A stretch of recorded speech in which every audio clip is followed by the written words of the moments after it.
Hello, and welcome to episode 557 of the Awesome Comics Podcast, the place where the small press makes one hell of a big noise, all the way into the galaxy and beyond. My name is Vince Hunt, and joining me as always is the artist and creator of Vanguard, Dan Butcher. Hello. And a man who's always up for some shenanigans, and we're going to have some shenanigans this week, aren't we, Tony Esmond? We are. Look, I found my badge. Hey! I've got mine downstairs. Hey!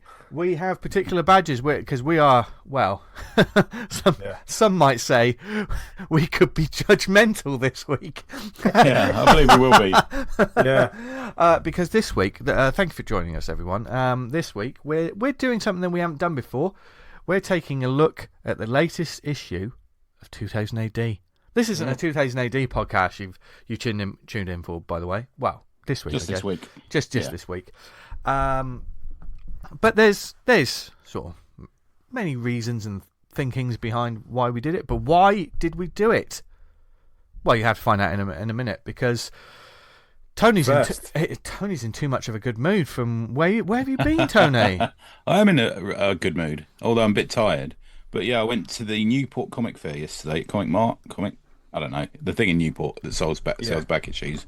It was at the Mercure Hotel, which is its regular spot. I think it's 3 times a year. I spoke to the organizer yesterday. It's like a smaller version of the marts, the London Mart. Okay. No trading card stalls, no Funko stalls as well, no movie stalls. This is Newport in Wales, yeah? Yeah. Opens at 10:30. Every time you buy something off a stall, you get a raffle ticket, and then you get entered into a raffle at 2:30. Nice. That's pretty cool. I kind of like that. That's pretty cool. Yeah. Yeah. Gets you to hang around, and there's everything you buy, you get a better chance of winning a prize. Yeah, it's a good little technique. But it was busy, man, really busy. Loads of people there.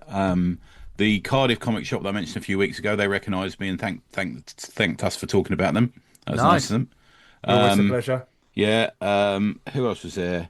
Ian Matthews was there. Bumped into him. We did a bit of shopping, and we went for a bit of lunch and talked about Creepy magazine and stuff. That was good fun. He bought 4 creepies. We were going through them. Look at some of the Ditko in them. Tom Took, who came to our 500th, had a stall there. He's like a small press. There was, I think, 2 small press stalls there. Nice. Yeah. And he's like, I'm sure I've met you. And he went, and I went, oh, was it the 500? And he went, yeah. And then I bought a comic off him, and he gave me a bit of free art, which I sent you guys yesterday. That's excellent. Pretty impressive. Yeah, it was great. Really good. Well. Go to Genma, Genma, genmavisage.com, and you can look at his comic. Me and Ian, it was funny because we were like banging into those pound-only boxes. There was a 30p only box, cut along boxes. Oh my God! The thing is, this is not that far from me. This. I know it's not, is it? So this is something that I'm definitely going to be going to probably quite frequently, because I was thinking, I know we're planning to do like a little escapade to the London Comic Market and stuff. Yeah. But you know, there's probably folks all over the UK and probably beyond it, around the world or whatever, where those comic marts and stuff, they're great, they're fantastic, and they're always such a good like social banter as well, if you. But sometimes it's just hard to get to. Like for me to get to London, it's a big old fucking bit of a schlep. Yeah, a bit of a schlep now. Whereas finding it, and of course I'm not always on the internet, and I fucking didn't know. Well, the only reason I knew about it is Ian posted it in the Slack, because I'm not on Facebook, so I didn't see it. Yeah. They could do with a bit of wider promotion for it, really. I mean, to be fair, I don't really want them to, because it was quite a comfortable quite a comfortable shopping experience. So when you say they're 3 times a year, when else are there? I'd have to get you the dates, mate. I'll get you. Cool. I'll find out the dates and we'll stick them up in the Slack or something. Yeah. But he says he wants to go to 4, but I think he tried to, and it clashed with some kind of sort of usual DeLorean comic con type thing, you know. Yeah. But I bought probably a good few £100 worth of comics. could barely carry my bag back to the car. Me and Ian went for a pizza, and there's like this sort of inside market bit, which is pretty cool. I'd recommend it if we go there. But yeah, every time we did our usual, met Ian, had a chat, said, right, catch you in a minute. We did a bit of circling, met again, compared what we were buying, did a bit more again, buying. And every time I looked over, I could see Ian in one of the long boxes, like pulling out comics. That's what I fucking love, man. It's one of those things that, when we say social, it's great, but there's also the understanding there. You go with a group of people, it's like, this is fantastic. Right, see you in half an hour. And then, everyone bear what we bought. Yeah. You don't have to stand next to each other because it's such a. I find that like looking through long boxes and stuff, it's such a personal thing, isn't it? Plus, it really it obsesses me as I'm doing it. I don't see the outside world almost. Yeah, you know, because you're thinking, what's that? And I'm looking on my phone, see if I've got stuff. Yeah. And the one from Bath was there. The comic shop from Bath, they were there. Oh really? Oh nice. American Dream. American Dreams. Yeah, they had a big table there. When Aborigines have to go on like walkabout to sort of that trial of manhood, you kind of go into the comic mart and you have to go out on your own. Yeah, seek kind of stuff and then come back. Yeah, like a hunt with your riches. Yeah, absolutely. You briefly stop to if you catch one of your mates like looking at a long box, just put a head over your shoulder, and go, oh, that looks quite good, but have you got anything? And then move on. And then you move on. You have a brief like 30 seconds. Nice one. See you in a understood. Totally understood. We understand it, don't we? If we like coincidentally we find ourselves looking at boxes adjacent to each other. Like and you do this move. Vince? I might go to you. Vince, didn't you want this one? You'll go, and I've got that one. Yeah. And okay, and then I'll move on again. And you do the move like sometimes if your mate's there just to approach, you'll pull one out and you show it to them like, look at that, isn't that nice? And then you put it down and then you keep flicking it. It's the it's ritualistic, isn't it? It's a real it's primal. It's primal. Yeah, but we had that. Me and Ian, we were totally in sync. We had that understanding. We had a nice little breather. Had a stop, looked at some wall books, had a chat. He said, "Oh, if you see any of these, let me know." Oh, brilliant. So went out. The only thing I will say, right, I got one criticism, and this is generally in relation to back issues. Back issue sellers at conventions and at marts and in shops is don't pack your boxes so I can't look at your comics. Sometimes you can't even see them, mate. You can fucking you need some kind of like industrial machine to put an issue out. Oh, what when the long boxes are so tightly packed? You've got to have a little bit of the flick room, just enough. Yeah, flick room. I couldn't. Like I said to one geezer, I said, "They're too packed, mate." He's like trying to talk to me. He said, "Oh, have you found these?" I said, "I'd look, but they're a bit packed." And he went, "Oh, you can take some out to make room." But I was saying, "You fucking take some out to make room." Yeah, it's your fucking stall. Patronise me, you old bastard. You sort of take him out, and they're like, "What are you taking the comics out for, mate?" You're like, I know. Yeah. Didn't you want these ones? No, I couldn't look at your fucking comics. Yeah. Anyway, so cool I mean, obviously, with every comic mart, you come back with many bags and suitcases or things like that, Tony. Any particular highlights? Any particular filled a couple of holes in my Fantastic I bet you did. But what about the comic mart? That was the hotel later.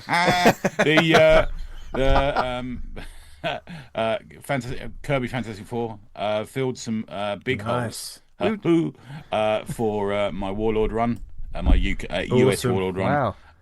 What else did I get? Got a couple of issues of Firearm I'd been after, believe it or not, the Malibu. Wow. Yeah. Some cars I was after. Okay, to follow on from this question, which I think is very pertinent, did that app you've been using come in handy? It did. Yeah, I was saying to Ian, it saved me money.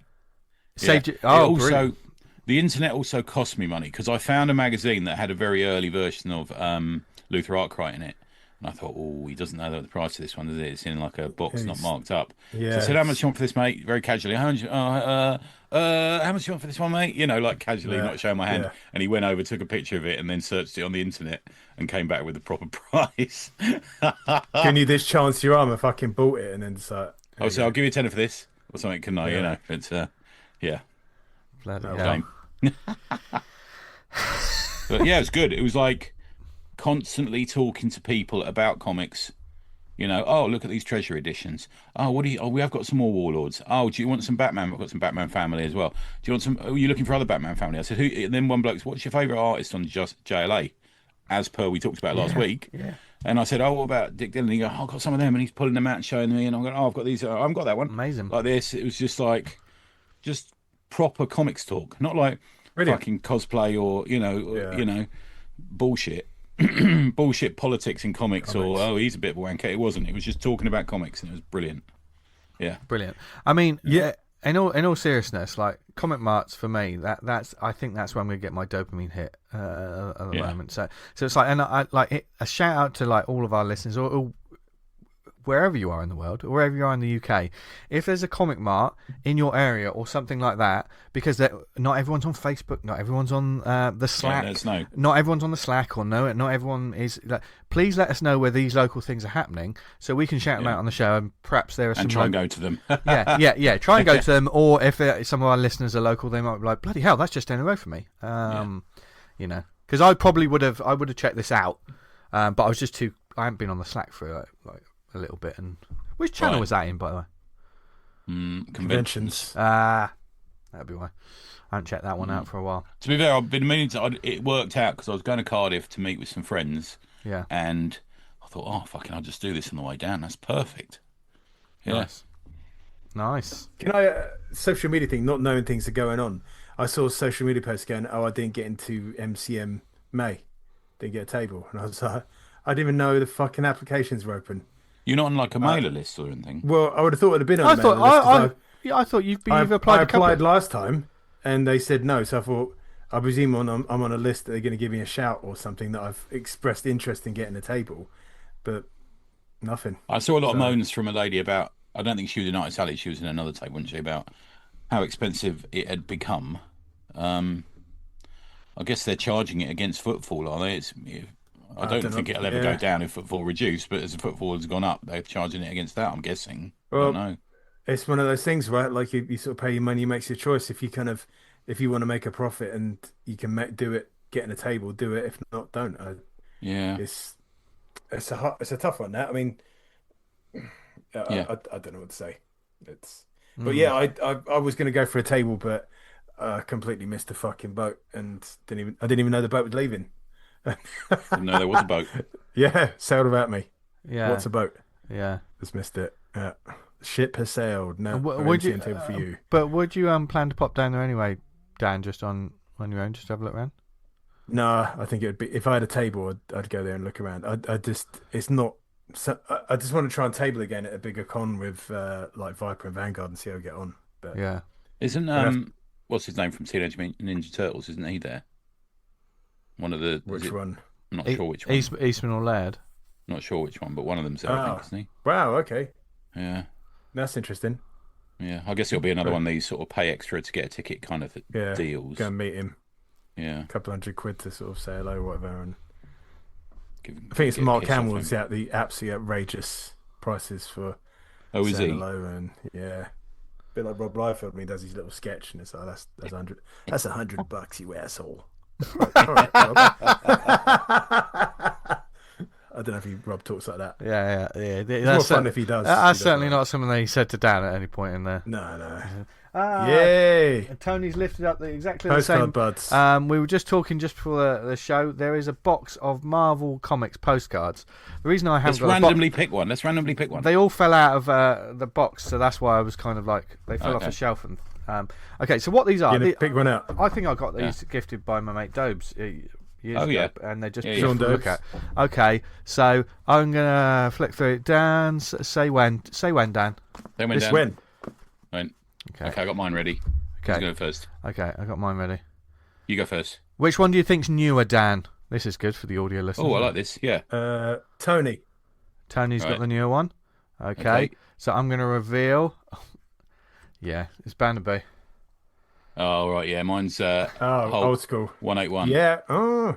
Mine is Wolverine. Marvel Comics, October. I don't know what year. The first one that's got the Human Torch, the original Human Yes, Torch. it burning through the side of a sub. Yeah. Is that right? It says, this month, the Human Torch, the Angel, Submariner, and Masked Raider.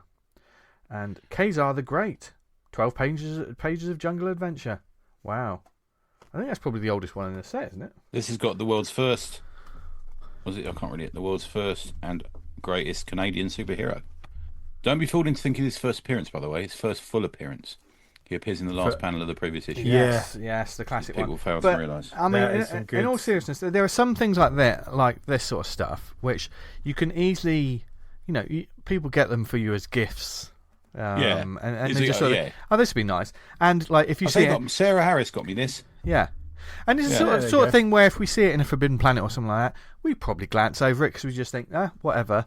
But things like this, and what these are basically they're just postcards, but every single part, and there's hundreds of them. And they've just got classic Marvel covers on them.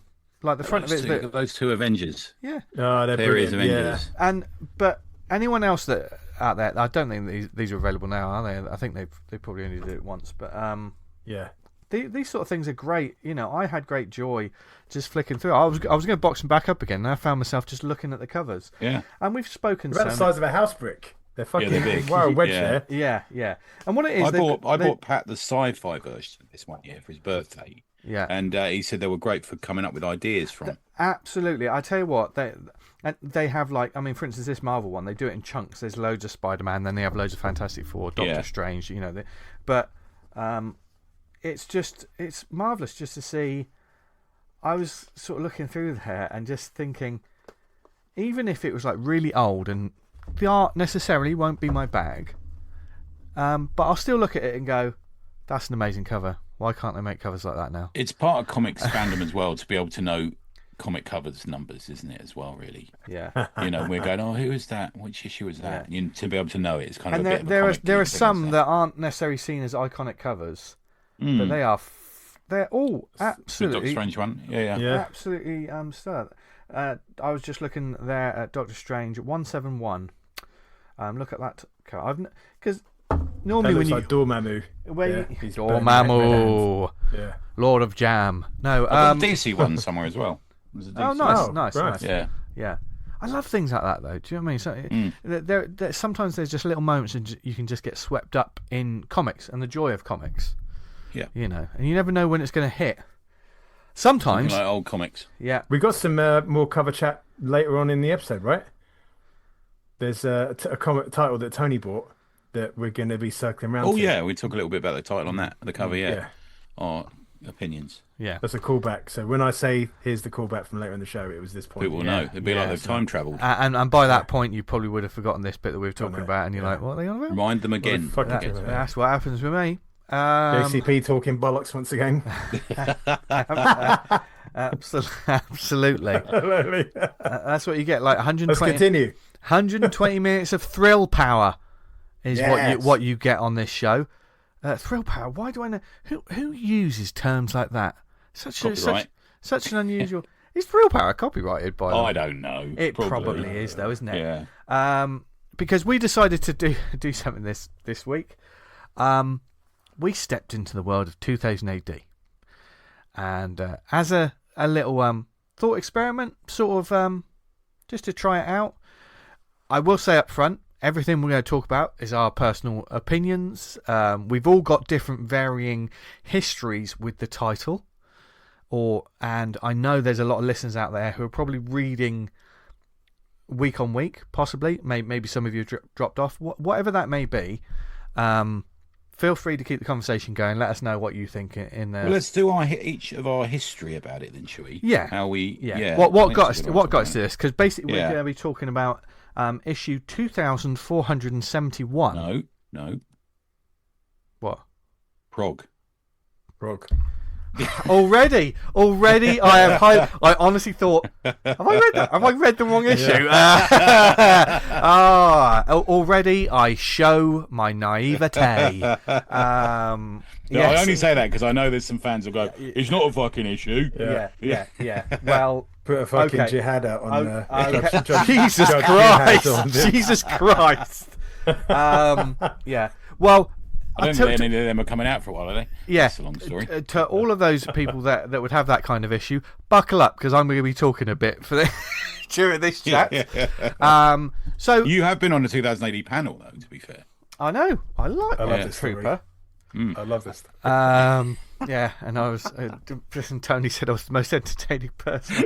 You were. It was me and you staring at each other. We had some bloke who was a bit weird, and then some bloke just kept talking about Jesus, and me and you just kept trying to change the subject. Yeah. But basically, okay, our histories. I'll go first in the fact that like I've always been. When I say I've dipped in and out, it is like dipping your toe into the world of 2000 AD. Rarely, I mean, I certainly wasn't there at the beginning because I didn't exist yet. And there's like watching the documentaries and seeing all the history and all this stuff that going into it, and even some of the classic stories, I don't have a connection with because I wasn't reading it at the time. There are some bits I've caught up with later. Certainly, I've said on this show, I didn't really read Strontium Dog until I had this collection, and I jumped into it and thought, wow, this is fucking brilliant. So even though I've been a comics reader, but the weekly comics for me were the Action Battle, and then moved on to, like, you know, the Thundercats, the G.I. Joes, but 2000 AD was always the other one that was on the shelves. It was always there, and occasionally I'd read issues. I was more of an Eagle reader, should we say, you know, that kind of stuff than the 2000 ADs. But, you know, I've read a few, you know, my brothers read it more, and, you know, I sometimes see an issue, so I knew a bit more of Dredd. I certainly, you know, knew my way around Dredd a bit, but certainly nothing like a lot of people do. And even some of the stories I like the look of, I'll be honest, I hadn't read until, you know, years and years later, when I was like, okay. I know when we watched the documentary, when I was around Tony's and I first watched the... Oh, yeah, what's that when we came back from MCM? It was London Super Comic Con, wasn't it? And I stayed at your place for that, and we watched... And we sat up late, watched the movie, didn't we? Yeah. Which I now own on DVD. I love... Future Shock's a brilliant... That's when Pat Mills gives the fucking V at the end. Yeah, that's it. Yeah. But, you know, that was brilliant. But I was also watching that thinking, wow, there's so much of this I don't know. And that worked as a documentary because I kind of wanted to find out a little bit more about some of these bits. So I would say out of the three of us, I am the one who knows the least, who is the least, you know, my DNA has less strands of 2000 AD. And I just want to be open and honest about that for the conversation moving forward. I would say you're more of a hardcore reader than me, Tony. So I think I might fall between the two of you. Yeah. I think I first got introduced to it. I was given one of those books that was a collection of the Dredd that they used to run in newspaper strips. Oh yeah, so it was like stuff. So you got three and three, like 6 panels, to a page, and I had a couple of them given to me, and then I had a friend who was big time into 2000 AD. I borrowed his comics and then started reading stuff on my own. I think I got it for when I was like you, Vince, when I was in like the Transformers and stuff like that. I was getting 2000 AD. Then I kind of fell out of it really in school. When it was the 90s, I like if I wasn't getting FHM and Loaded or Maxim, I'd be getting 2000 AD, and it didn't fuck 2000 AD at the time just kind of fucking stank. I was just saying the Financial Times. If I was reading the Financial Times and the Guardian, Razzle Readers' Wives. So like kind of. I don't know about you, Dan. Kind of enjoy 2000 AD. I don't know if you're the same as me, Dan. I think even though I've said all that, I think I've probably read more 2000 AD than I think I have in the past.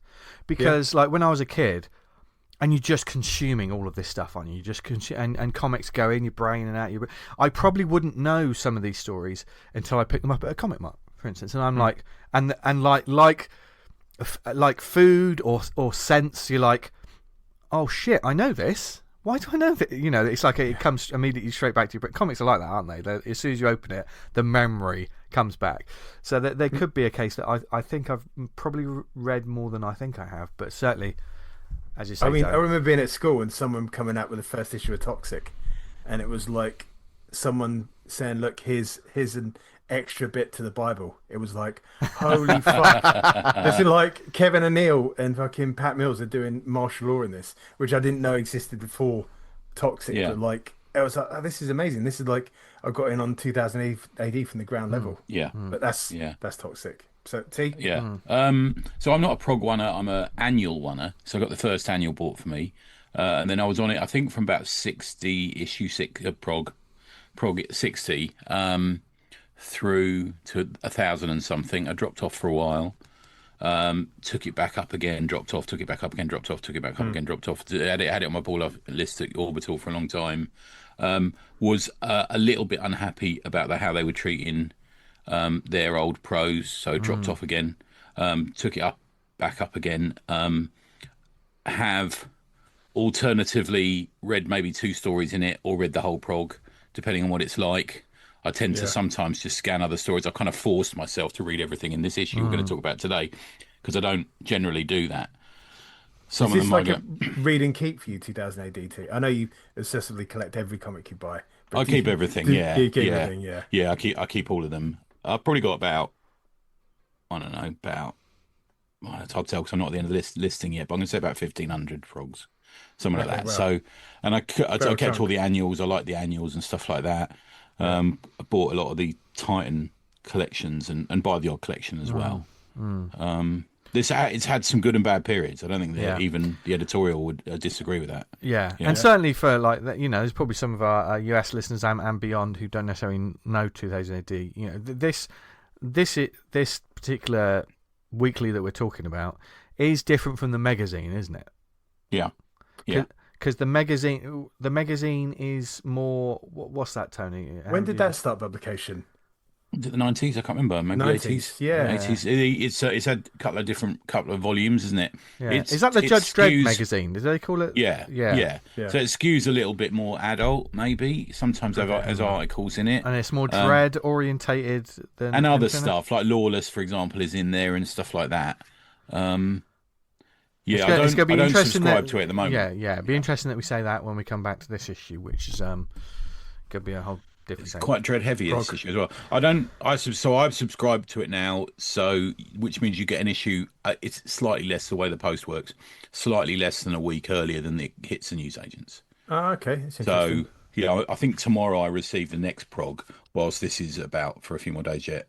As the current one in the because Tony shops. did ask me which one. That's why I wanted to make sure. Yeah. Got the right one. Yeah. So, just want to be completely transparent up front. I know you can buy this digitally, £2.29. Oh, nice. From Rebellion. Is it? Yeah, it's Rebellion, isn't it? $3.99 the print copy. Good. I'm going to say good value. Okay. Compared to other comics. Yeah, God, yeah. I did look at a few other things on the. I was in whatever W.H. Smith's is now. Okay. Yeah. Okay. That's interesting. I'm just going to leave that there then. I'll come back to that in terms of value. Yes. No, I'm saying. Perhaps I should clarify. I'm saying value in comparison to other comics. Yeah. I buy. Yeah. Okay. Yeah. I mean, this isn't an episode that's all about talking about the price of comics because you've heard me whinge about it enough times, listeners. So. Should we just jump? Have we mentioned it's the 49th anniversary? I know we talked. Was that before we recorded or not? That was before we was recording. The reason we kind of started to do this. How can we not really mention it? Who wouldn't really mention it front and center? That it is 49 years. Yeah, as you say, Dan. Why are we mentioning this, Dan? Yeah, it's because the 49th anniversary of the first prog. Yeah. So the anticipation for the 50th. Yeah, the anticipation to the 50th. I'll tell you some stuff behind the scenes in a minute, but it's a lot of people are like, what's happening then? What's going to happen? Yeah. What's happening then? But we're at the 40th. This can be the first shot across the bow. Yeah. They're like, oh my God, the ACP are talking about 2000 AD. And they'll be quaking in their boots. Yeah. And it begins now. Okay, so I'm going to say, although we're talking about it's 49 years and next year's the 50th, I don't think you need to say, it's 49 years of, you don't have to put stickers on it. You don't have to because 49, if we look canonically in the way that anniversaries are made, it's usually 25, 30, 35, 40, all of that kind of stuff.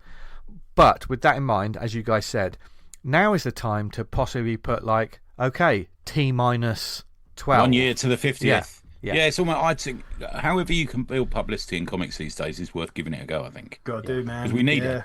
Yeah. Yes, and we'll start off with. Let's just say we're going to jump into the stories and we're going to go through them a little bit. We're not going to really run spoilers because otherwise, if we go in depth on this, we'll be here for fucking ages. So it's going to be kind of an overview and read it for yourself, listeners, if you just want to have this, because for me this was an experience. My experience is I don't normally read this. I am almost the outsider. I've gone into this. That's what they need though, man. Will this issue sign me up to get a subscription, jump in, discover this world and stuff. The cover, of course, as always, has got Judge Dredd on it. The art throughout this issue, for all the stories, I reckon it is 2 thumbs up. There's some great artwork throughout it. For me personally, cover up by Cliff Robinson, colours by Dylan Teague. Yeah, and the cover looks great. You got Judge Dredd in a lightning storm, looking very Dredd-like. The actual sort of I like that sort of rain effect. Actually, I always respect people who can do rain really well. It's almost like he's kind of cursing the weather. And it says almost judging the weather. Almost a shock to the system. Mega wattage thrill power from the Galaxy's greatest comic. And you think, oh, what is this? Don't get too caught up in what the cover is, folks. Anyway, so Cliff Robinson colours Dylan Teague. Yeah, did we say that? Yeah, I like it. I like the cover. Yes, good cover. The cover is quite strong, actually. I do think it brings out. I've always liked the green glovesy type sort of thing, you know, and the gold of the pads and stuff. Yeah, it works well on this. Yeah, and the lightning effect looks really nice as well.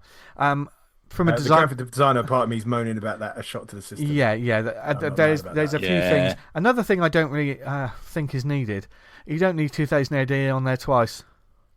I did wonder about that. I know they've got almost like the publishing badge of 2000 AD, and then it just says across the top 2000 AD. So you're saying 2000 AD, 2000 AD. That before. It's like get rid of. It's not like a Marvel Comics badge. They're not trying to do a corner box, are they? Yeah, just get fucking rid of it. And unless you have that with all the details. I wonder if that's because of newsagents. So you'll get when you got it in the top left. Yeah, you know what I mean. Sat on a newsagent still. So the top left-hand corner popping out. So what corner boxes did? Well, the purpose exactly of them would what they should be. But all the details for the corner box are now tucked away with a little barcode on the left, which is. I mean, I don't necessarily have a problem with them not covering up the art because like the art's lovely. So you know, but I think if you're going to corner box it. Be a fucking mention fucking corner box it. Do you know what I mean? Put the fucking details there. Make it look like something. Because right now it just looks like a design mistake. It is a pain in the arse when I go listing them because it is so tiny, the number of the issue. I did have a bit of a fucking pain scanning that at the self-service till, I've got to say. Did you? So, you know, the cover is what I mean, okay, did the cover stand out for you on the shelves down? It's been one of the big ones for me. Yeah, stood out. This was the last issue. And I didn't think much of it. Oh, okay. This was the issue before it, which I liked. 2000 AD. That's a nice one. Yeah, so I thought it was better than the two previous issues. Yeah, but pretty good. I mean, this is the big iconic one, which is the start of the recent Wagner story, which is a sort of jumping on point one. Yeah, I thought it was quite good. Okay. But yeah, I liked it. I liked the cover a lot. Yeah. Okay, so we get to the inside cover and basically setting out what we're going to be talking about for the rest of the issue. We've got a little bit from Tharg. Who is Tharg to those people who don't read 2000 AD? Well, that is the fictional alien editor. Have I got that right? I've got that right, haven't I, gents? Yeah. Essentially. Basically a little box telling you about the issue and any potential other, let's face it, PR that they want to do. He doesn't so much talk like an alien as just sort of like, well, this is an issue, this is an exciting issue. By the way, you can go to 2000ad.com and buy more issues if you want. I think it's interesting. So I think Pat historically didn't like Tharg. I think it was kind of I think you mentioned him saying something. Yeah, like and I'll say I never had a problem with Tharg, but this Tharg is a pointless and irrelevant. The other thing is I like the people won't know because, and I genuinely think that 2000 AD is a hobby on its own in many ways in the UK. There's whole groups of people they're only interested in that, they don't interest in anything else. But it did Splundig Verthrig and all these little phrases are they're part of 2000 AD fandom now. So they're used constantly. But the thing, and to come at it from someone who doesn't know anything about it, I know about certain types of comics, and Tharg is almost like a crypt He's a horror host, isn't he? He's a horror host, which is great. The thing about a horror host is they kind of need to keep appearing. They need to sort of go, oh, did you enjoy that one? Check this one out, or something like that. No. This figure has essentially been relegated to just a little bit of art in the top left of the inside cover, and there's a Terror Tales which is kind of screaming out for Tharg to to kind of introduce it.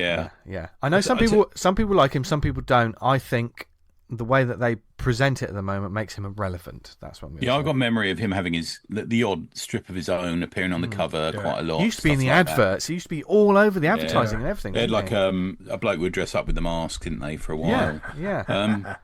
Yeah. He does give a shout out to the Action Before the Band Volume 1, which is a collection of like stuff like Hookjaw. Yeah, I've got that on the way. Actually, I ordered that. Yeah, I think that's a brand new book out, and I've seen it. It does look fucking great.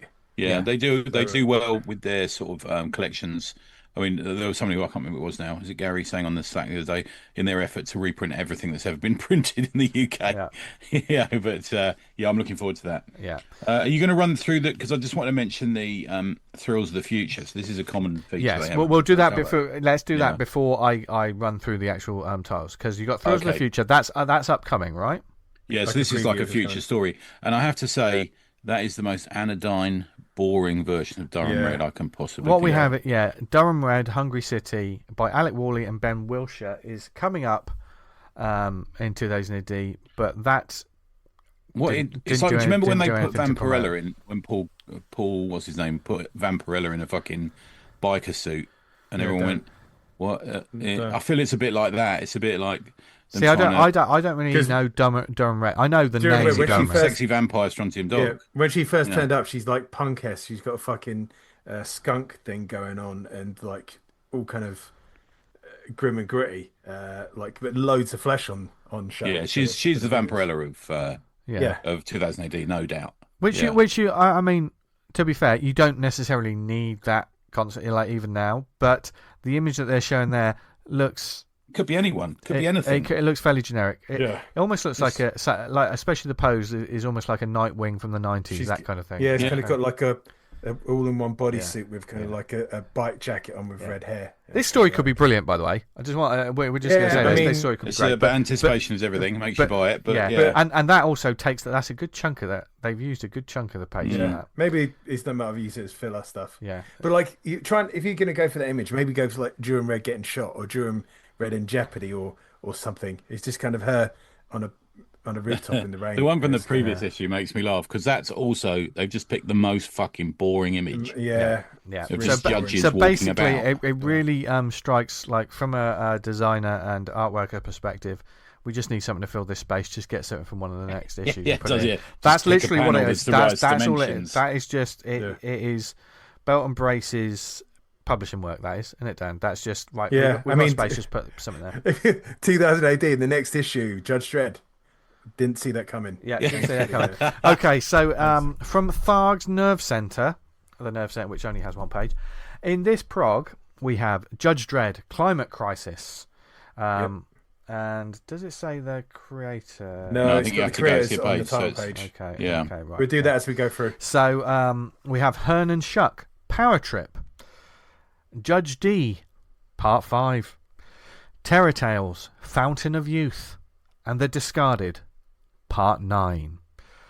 That's what we've got coming up in essentially this anthology comic. Don't tune out. Yeah, we've talked many times about anthology comics and how they are full of highs and lows, and this is no different.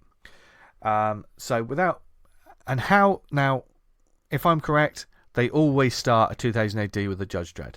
Is that seems to be? Yeah, not always been the case, but it seems to be at the moment. Yeah.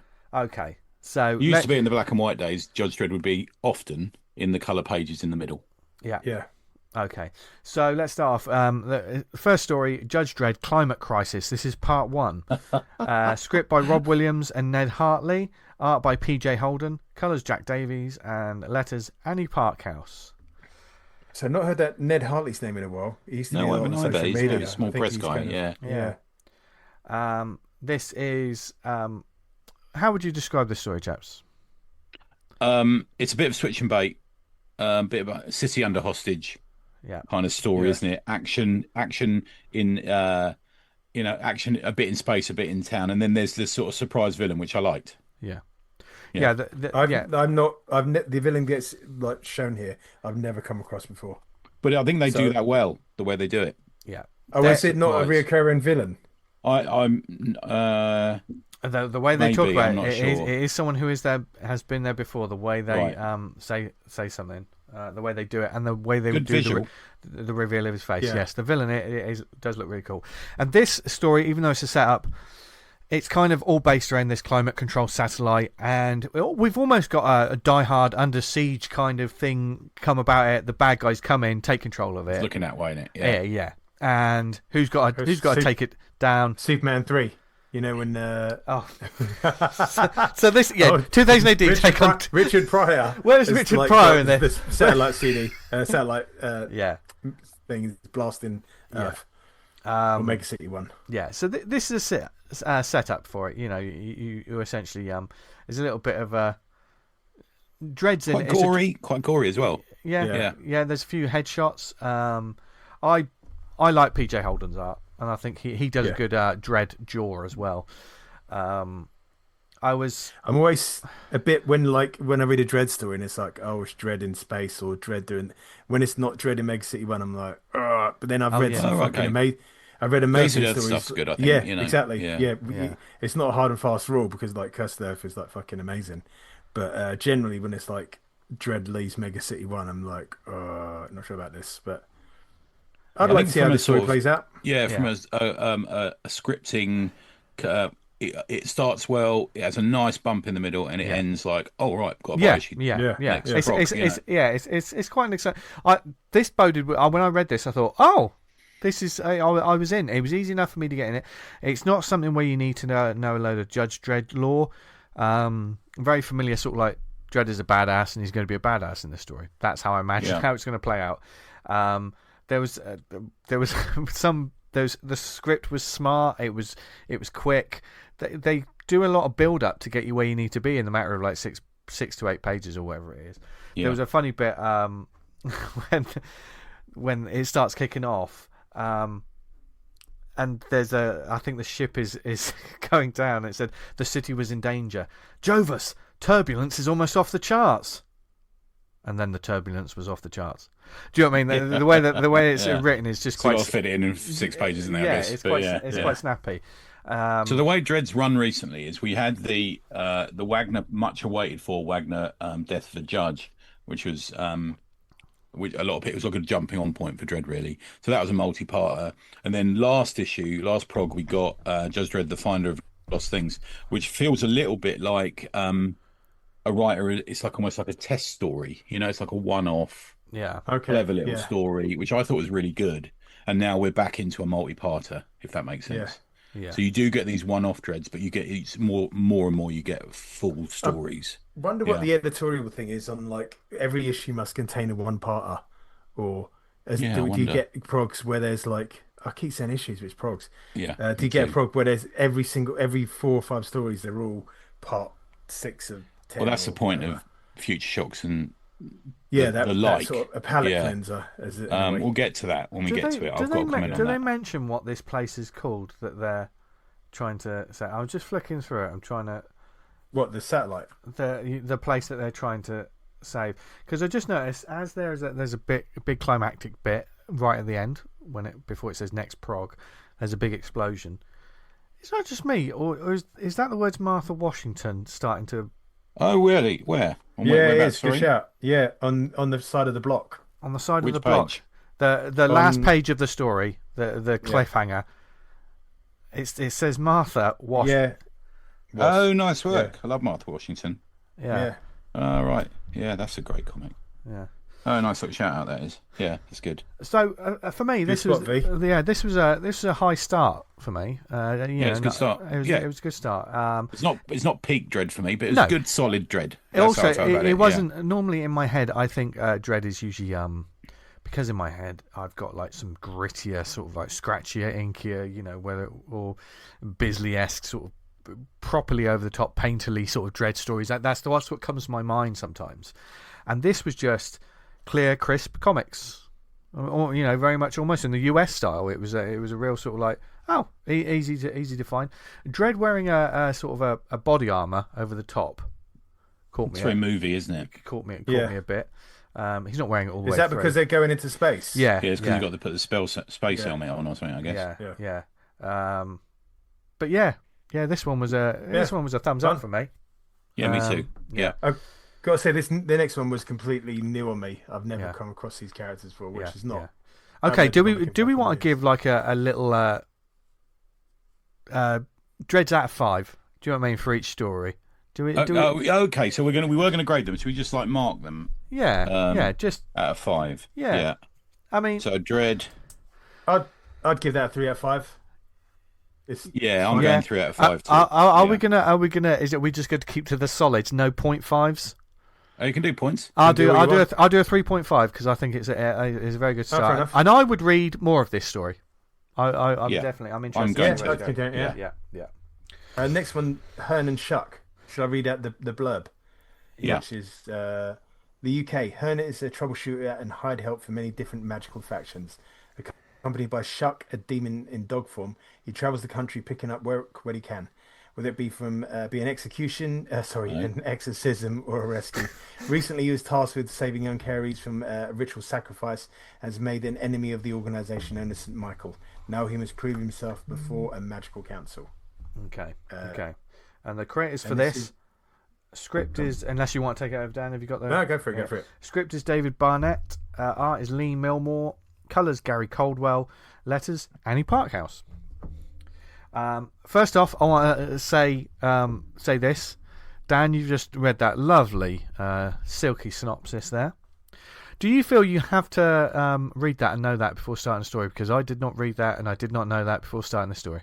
I'm just lazy. I don't do it. I've read them. I probably won't. I did my homework and I read them all before I started the story. The inside cover is probably one of the last things I read of a 2000 AD, to be fair. I was thinking about this. I feel like they should have had that on the top of every page, like for people going in. Like, say if I was a new reader, I'd be like, what the fuck is Hearn and Shuck? And at the top, it's like, taking out Marvel's books and saying previously, on this or even series. just like a kind of a couple of line synopsis of what the character's about. And like, oh, okay, this is Shuck, and blah blah blah. So this is an interesting one. Looks nice. Looks pretty functional. I was kind of. I know it's part 9.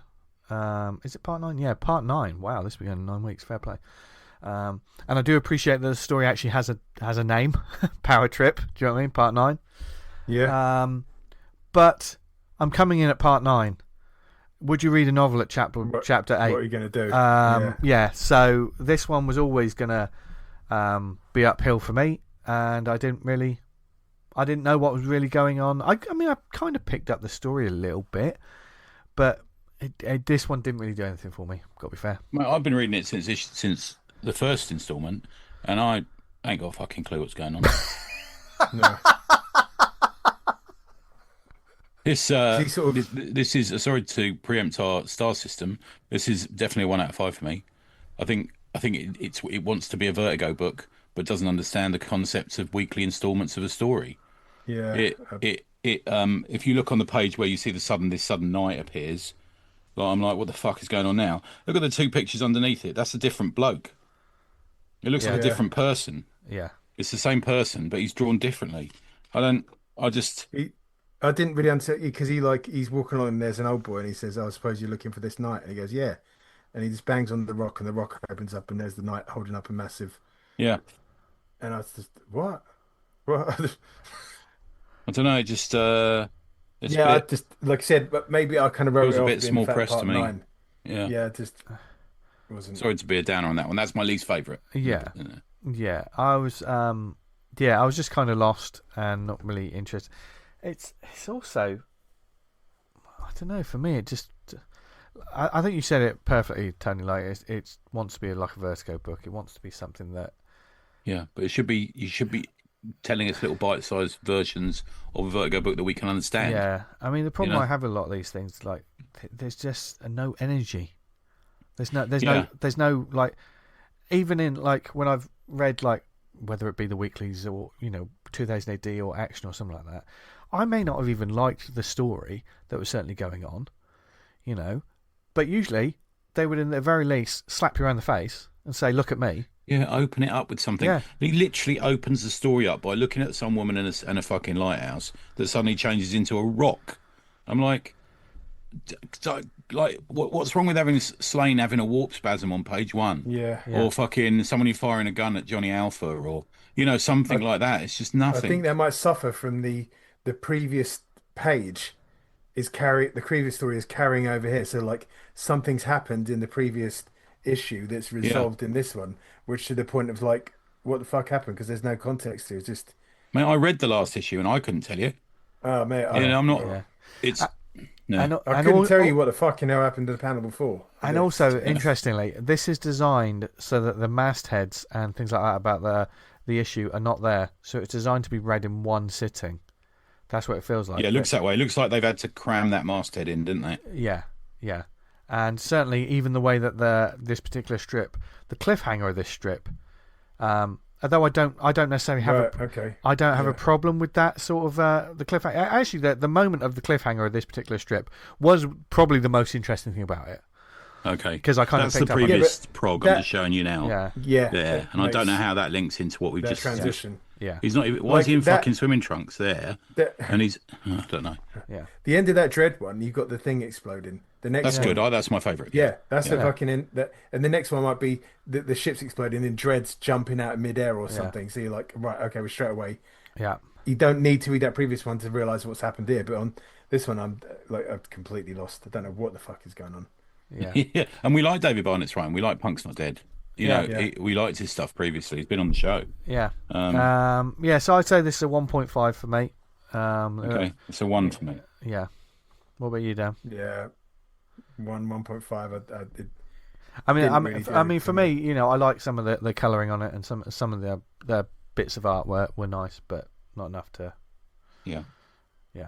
I mean, the important thing character seemed a bit much, but sorry, mate. The punk character seemed a bit much. The lady. Yeah, that's like, mate, you're reading Grant Morrison in 1996. Yeah. It's feel a bit like that. We've seen it 100 times before. Yeah. But it's very like you may want to have like slightly more contemporary fashion. It feels like we've gone back to that era. I don't know how many more bits of this story are left.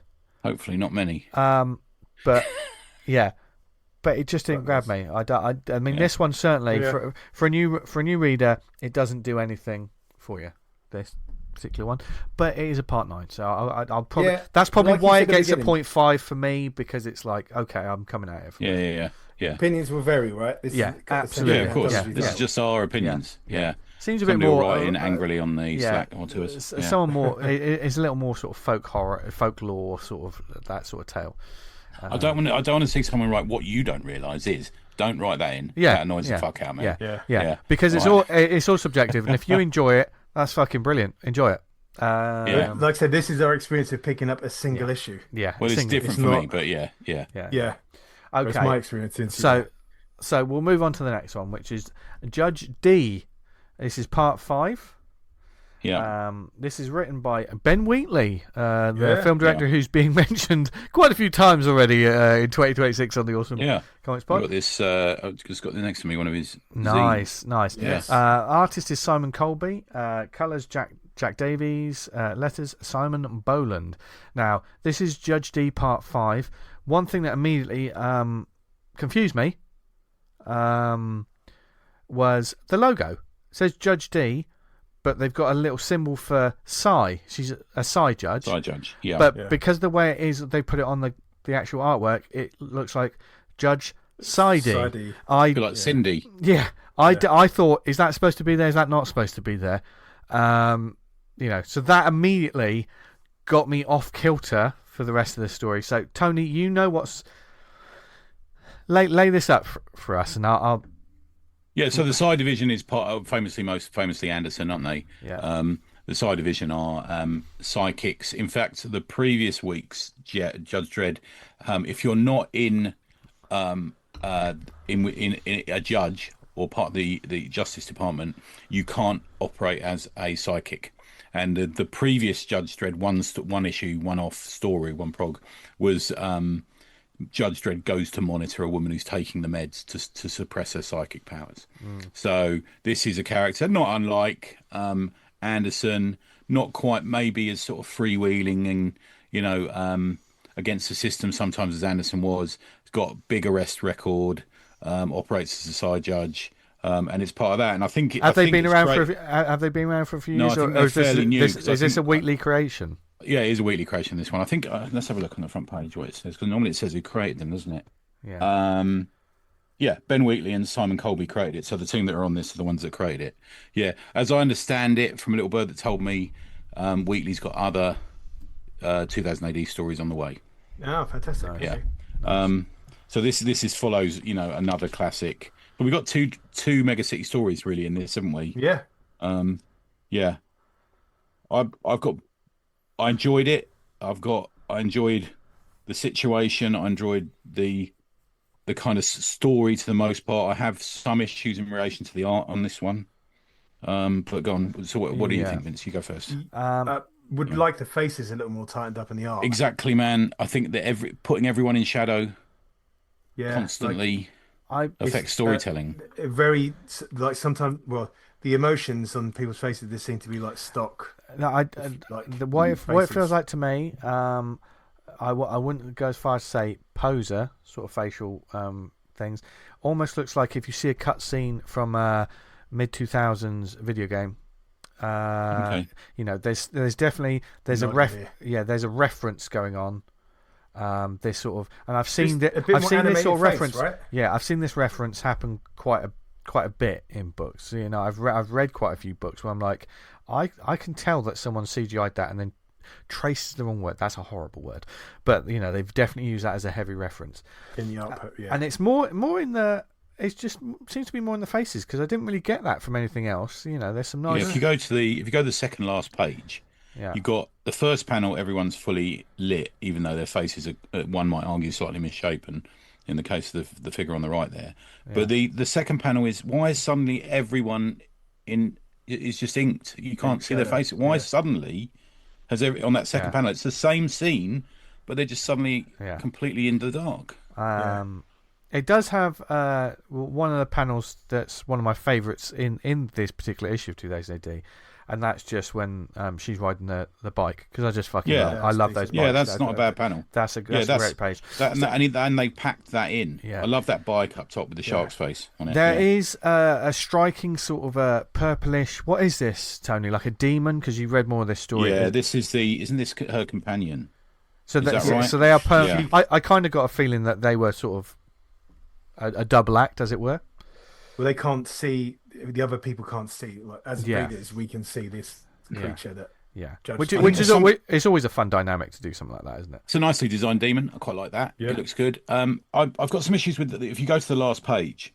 I've got some issues with the storytelling on this. So it opens well with the sort of sapphire and steel block. Yeah. Yeah. And then it focuses in on two fatties in a pickled ham sandwich, like a bingo caller. Yeah. Now, and then someone we haven't seen in the hat starts choking. Now, if it was me, that person in the hat should be in the second panel. Yeah. Because there's no... Suddenly you're introducing characters who are dying. At least set them up where they are. There's no sort of place. Because in the fourth panel, it's the character that appears in the second panel going, fuck... No, it's not. It's a different character. Yeah. So, something happens at the end of the story and a lot of carnage is beginning to ensue, which is a good way to end the story because then you're like, oh my God, what's going to happen? But the pages just keep introducing new people. There's such an opportunity here to have people do something and then die.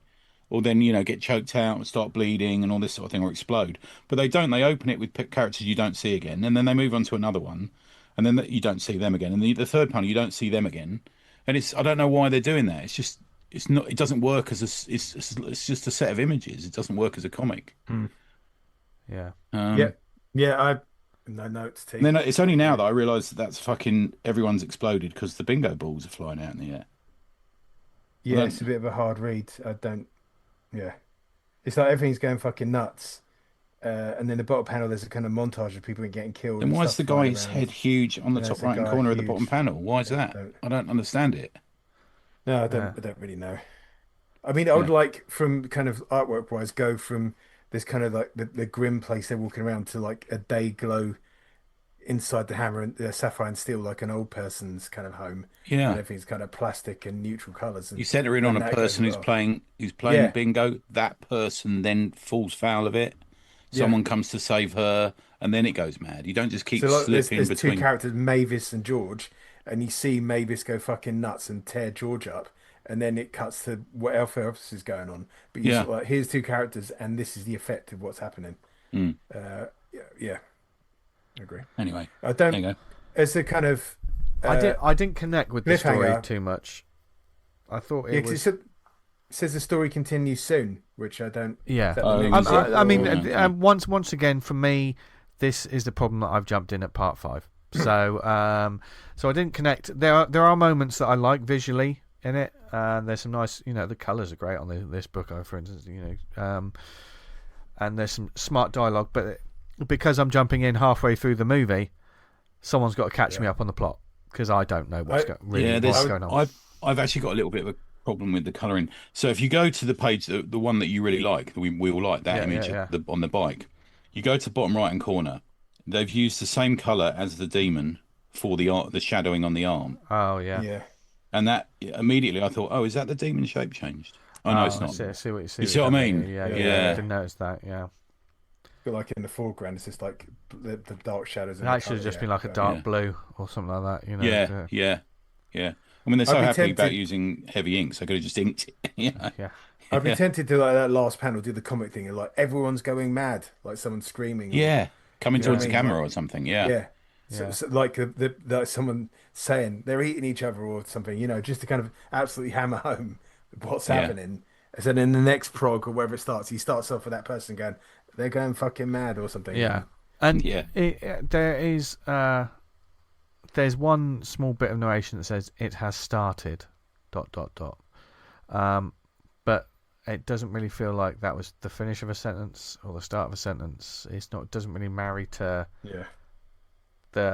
anything that happens in the previous scene. Of something quite big happens in the previous scene, but it doesn't feel like that last line of dialogue is from that scene. Do you know what I mean? There's certain storytelling bits where I'm like, oh, who's saying that? Yeah.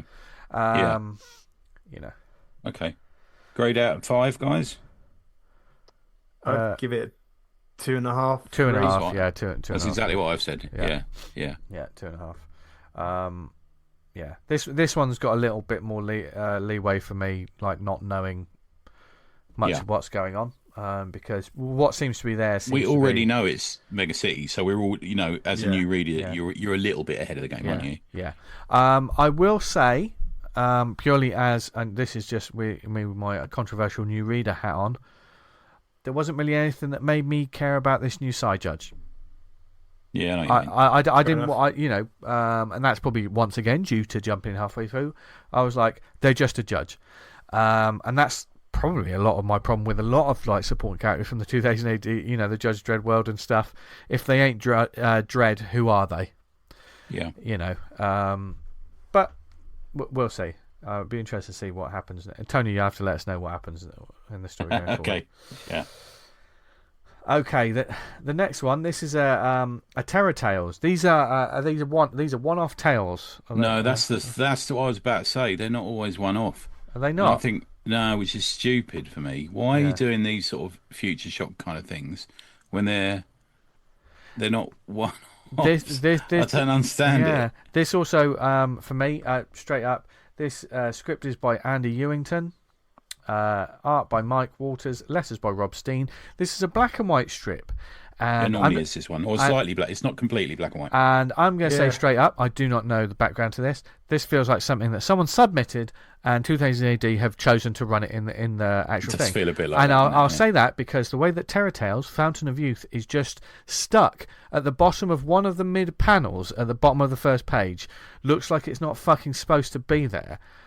When you start, just think about the pacing. Like, this should be at the top. Yeah. I've two things for this. Andy Ewington is a fairly established writer. He's not a big name, but he's I think he's written for the Prog Report. He's certainly written for Titan and stuff. Yeah.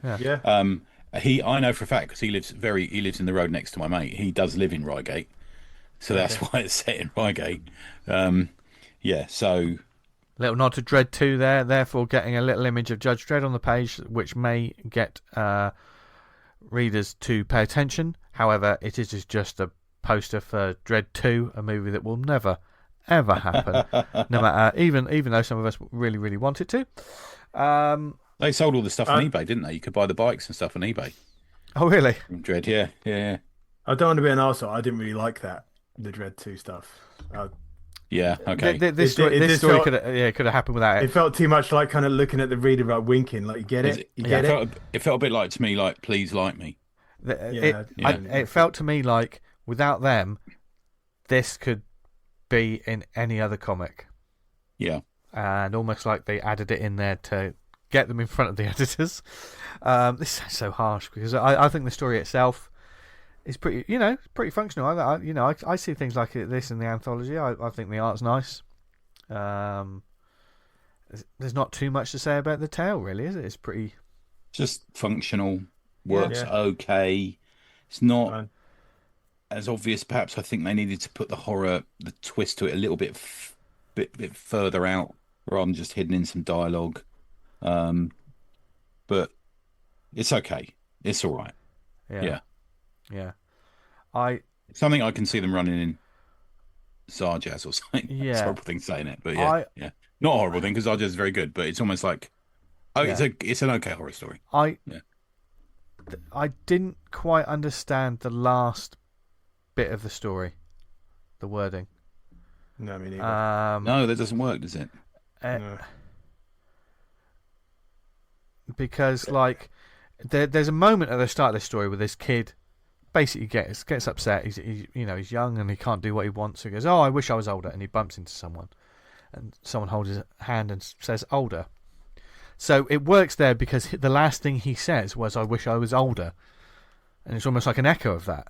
They try to replicate that without spoiling the story. Read it for yourself. They try to replicate that at the end, but the mechanism of that replication is off, and it doesn't work because there is another person. The same thing happens again, but the dialogue's completely off, so therefore the moment completely doesn't work. That older needed to be, whereas I'm sorry is... Yeah. They can almost swap those two over. I also think the hand doesn't work in that third to last panel. It looks like he's wearing a Dredd glove. Yeah. The wrist looks like he's got a glove on. Yeah. And it's meant to be a really old person, isn't it? Yeah.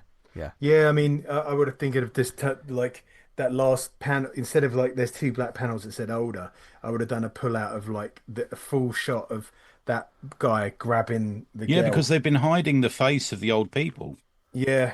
So why are they? I don't completely understand why they're doing that. If they are doing it, give it a big reveal in that last. You could have the old person. Yeah. Just to sort of show that this is what happens. Like, ambiguity and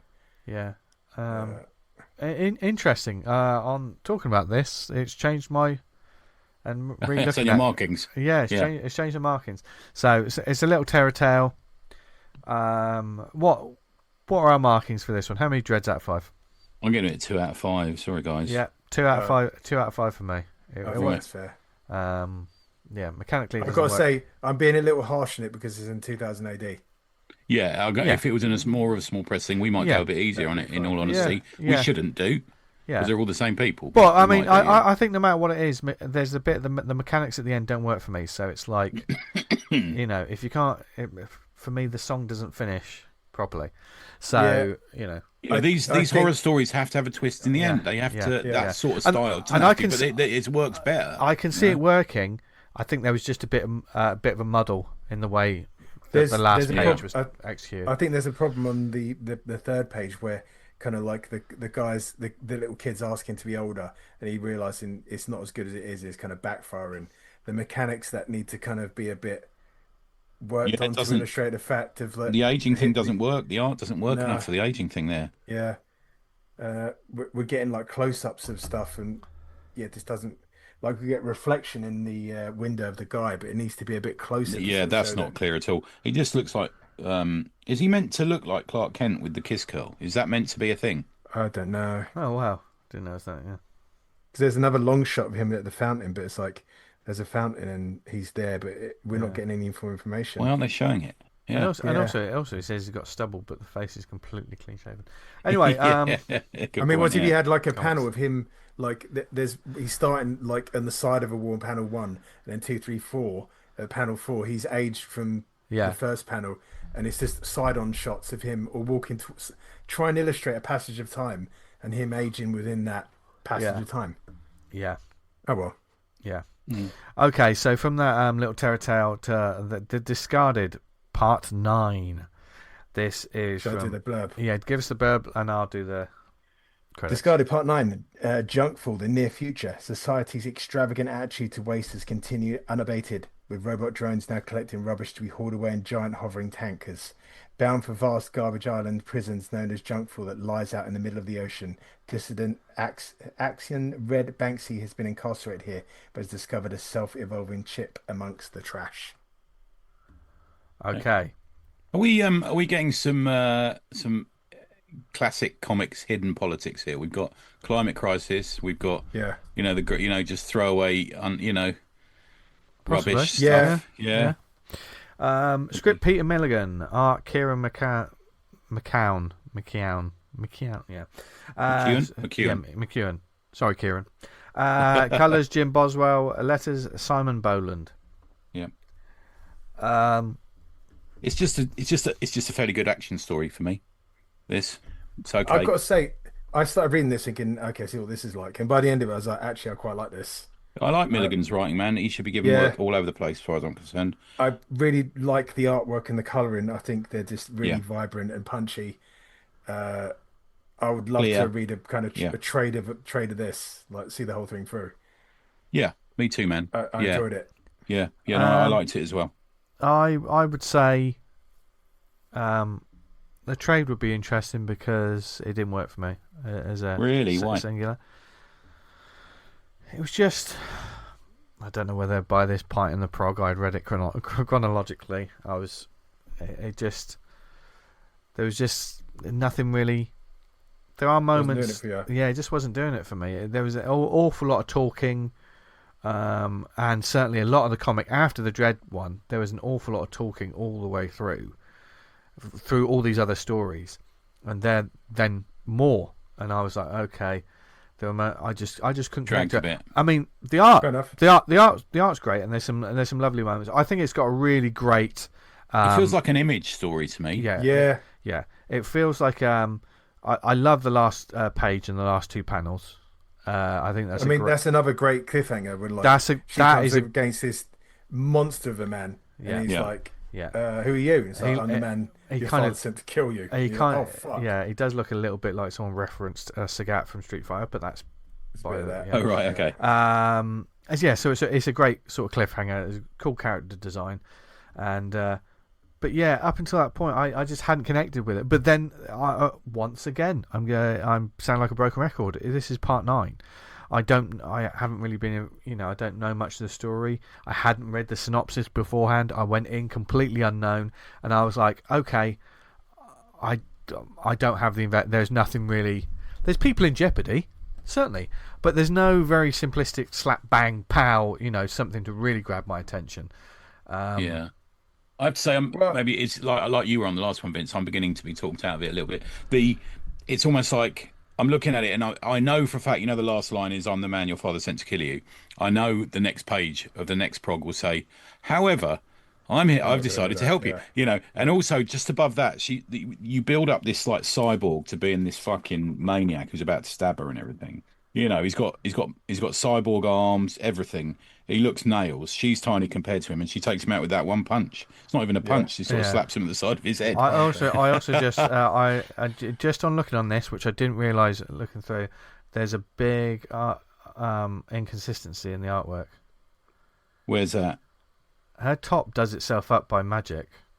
Yeah, but she's doing her top off. Up at the bottom, page 3. No. Or is it ripped? Is it? No. Someone pulls the top open. There is an action scene, and then it's done back up again. For 2 pages, and they make a point of her at the bottom of the page, but one of the pages actually putting the top back together again. Oh right, after it's been actually joined together. Yeah. Oh, I see. Yeah. I mean, the artwork. Look, it looks really nice. Milligan's a great writer, so it's all there. The colours by Jim Boswell doing the orange and the blue. I love so those. Good. I love those moments. I love that sort of that colour theory and the way that. Like the foreground characters, where all this kind of like this potential execution taking place is orange, and then you got this kind of cold blue sky behind them, and at night, and there's a real kind of To kind of like talk this one up. I quite like the fact that they were about to kill this girl, and then they start talking about like her dad was a bit of a kind of a revolutionary and was doing this and that, and that's the only thing them stopping them from killing her. And she fucking hates her dad for a reason, which we don't yet know. And there's an animosity there. I thought, oh, that's quite interesting. I quite like that dynamic. Like I said, I'd like to see how that plays out. It'd be interesting to see what the rest of the story building up to it. You know, whether that builds up more investment. But yeah, I just couldn't get into this one. No. Yeah, okay, fair enough. But then again, it's part 9 of a story, so if I was in from part 1, I probably would be quite heavily. I found this one a lot more accessible than the chap on the beach, Hearn and Shuck. Oh, massively so. Massively. Yeah. Oh yeah, this one, I will say this. This one feels like it should be part of a 2000 AD comic. Yeah. I agree. You know. Right, so let's talk through our rankings. How many dreads out of 5 for this one? I'm giving it 2.5. I'm going to give it a 3. I'm going to give it 2.5. I think. Yeah. Okay. So I've got Dredd as my number 1. What about you guys? Yeah, that's head and shoulders for me. I would put Dredd and this. Like I would enjoy reading both of those. Okay, joint first. Yeah. What's your least favourite, guys? Mine's Hearn and Shuck. Yeah, agreed. Hearn and Shuck. Yeah. Again, it's a close one between that and the Terror one. Okay. The Terror Tales you completely remove from this, and it wouldn't make a difference. I've got to say it's the Judge Dredd one and the Hearn and Shuck one. You can't do that because a lot of people have been reading a lot of the chapters. Do you know what I mean? So there's an investment that some people may have that I don't have. That's one of the reasons it's my least favourite. I just don't think it works together as a story. I'd say the Dredd and the Discarded, and then there's everything else. Yeah. Okay. Yeah. Yeah. Yeah. I think that's. Yeah. Yeah. I mean, the side story is interesting. I think the side judge. I don't know how much it's going to linger with me. I mean, these are it's fairly recent. I read this, so it's all still fairly fresh in the mind. And as we're reading, referencing this, as we're talking, listeners, we're still spotting things, and you know, our rankings have changed as we've looked at it. Because sometimes these weekly comics, they're not meant to be explored over and over and over again or analysed so many times. I mean, I did not notice until I just looked at it that top does itself up and then comes undone again. You know, so I could have been none the wiser about it. I could have been like, it's an alright story. We're losing it, guys. We should notice women's tops immediately. I know. Editorial should have been like the knife gone down and cut it open, and then for the rest of it, she's running around in a bra or something. Come on. Yeah. But to be fair, out of all of them, the Hearn and Shuck, I don't really care for that character. Really. And the issue that I got here, there's just an advert for Action. Yeah, I got that. That's in the post actually at the moment. So celebrating 50 years in this controversial comic. Yeah. So let me ask you 2 questions then. Firstly, how easily did you find it? Did you read the digital Vince? Yeah. Okay. And what about you, Dan? You just found it in your local newsagents? I went down to my whatever W.H. Smith's is called now. That's good. At least you both managed to find it fairly easily. Yeah. I couldn't find it, but I dug up like actually 2000 AD and got on with it. Yeah, cool. And are you going to stay on reading? No, not for me. No. That sounds that was immediate. Sorry, 2000 AD fans. I think on this. Go on. I'm more in the trades era. Like I'd prefer to get the whole story. Yeah. As opposed to the. I think our reading habits have adversely affected that. I think, as well as there being so many other things to fucking read on a weekly basis. Jesus Christ, and that includes a lot of small press anthologies we're getting, and other books that we've got to check out. There's only so much time. Back when I was reading 2000 AD, it was one of the only fucking things in town that I was getting. You know what I mean? Like, there wasn't much else for me. So, as before, availability of comics definitely helped it, didn't it? Yeah. Because it was there in the newsagents. Yeah, still is. Yeah, mostly. But like I said, now I've got you're absolutely not sport for choice. You're overwhelmed for choice. Yeah, it's almost impossible fucking to pick stuff out. There's so much. Yeah. There's it's interesting for I know they talk about thrill power. there wasn't really too much about this that really gave me a lot of energy. No. In terms of comics energy, in terms of it has been better recently. I think the Wagner story, although it was a bit of a switch and bait and like a bit obvious and like felt a bit of a non-story, there were some great covers that came out of it and some great visuals. There's been some, there's been some Rogue Trooper that's been. I won't read stuff by Alex de Campi, which is one of the reasons I don't buy the comic when she's in it. But there's been some awful bits as well. But like you say, it's just always been 2000 AD. It's always been up and down. Yeah. There's it's always been like that. Yeah. I don't. And some people aren't going to have this issue. I don't like the way it's put together. No, I don't like the way it's posted to me because it's just in a really weak cellophane wrapper, and it comes bent up whenever I get it. Oh right. Which I'm a weirdo, so yeah. Man, that's fucking rough. Yeah, Tony don't like that. Yeah. There's fair enough, Vince. I mean, like, I can understand where you're coming from. It's from a graphic design point of view, or just generally. Is it more than that? A bit of both. We've looked at some anthologies. We've been involved with anthologies. We've seen there's some indie anthologies, and they care about the way that the stories go together, or like the mastheads and that Terror Tales. The way that was just stuck on, I was like, so not considered it. And like the inside cover, it was like, okay. You want us to care, but it doesn't feel like you care, And there's no adverts in it, right? They've stopped doing adverts because I can remember 2000 AD back in the day having fucking adverts for like Space Raiders or. Yeah, there tends to be sort of internal stuff, don't they? I guess. Yeah. My trip in there, listeners, that at 2000 AD used to run adverts. I think it used to, but maybe I'm wrong. I did do. Yeah, I even had some on the cover occasionally. Famously, if you listen to a recent Mega City, he talks about the GoBots being on the cover. Yeah, there you go. Yeah. Star Wars was. There was a few things. Yeah, it's just I don't know how often it gets a new look and a reboot and a refresh or something like that. We all sound a bit deflated, but generally, for me, it's like a relatively positive experience. It's it's not for me. But I could see how some people would really get a kick out of it and like it. I'm kind of pleased it's still going. Yes. I think it really it feels now more like it's just in the way it's sort of presented and the way it reads. It feels more like UK comics doing American comics. Ooh, okay. You might get some hate mail around that one. but just that's fine. It's your opinion, man. Yeah. But it's just in the way that the comic is there.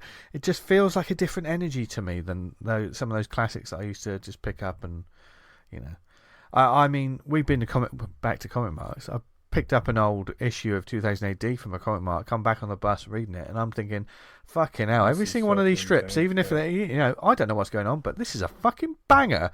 Yeah.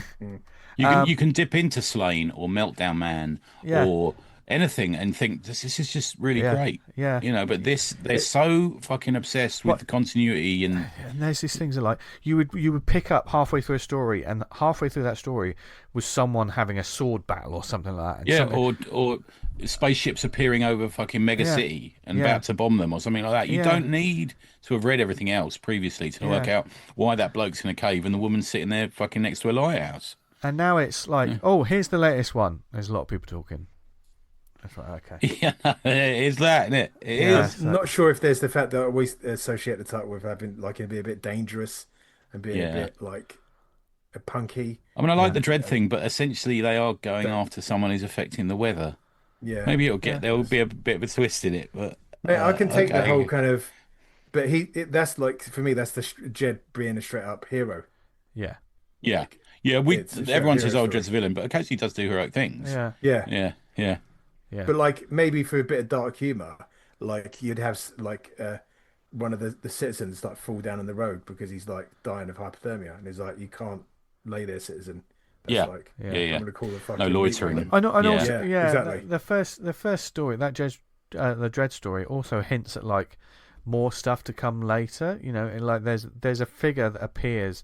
There's like this fancy party, and there's someone at the party that they say someone there was an uninvited guest who was going to change everything, and then it moves on from it. So I immediately thought, who the hell is that? Because the way they're holding a draw of them as well, you see them in the background, and then you see a bit more of a close up, and it doesn't reveal anything about them. And I was like, what's going on there? It's a decent. It's in whatever it is, 6 pages. It's more of a decent setup than you get in a lot of first issues from indie companies. Yeah, mate, fucking right, bang on, yeah, totally, yeah.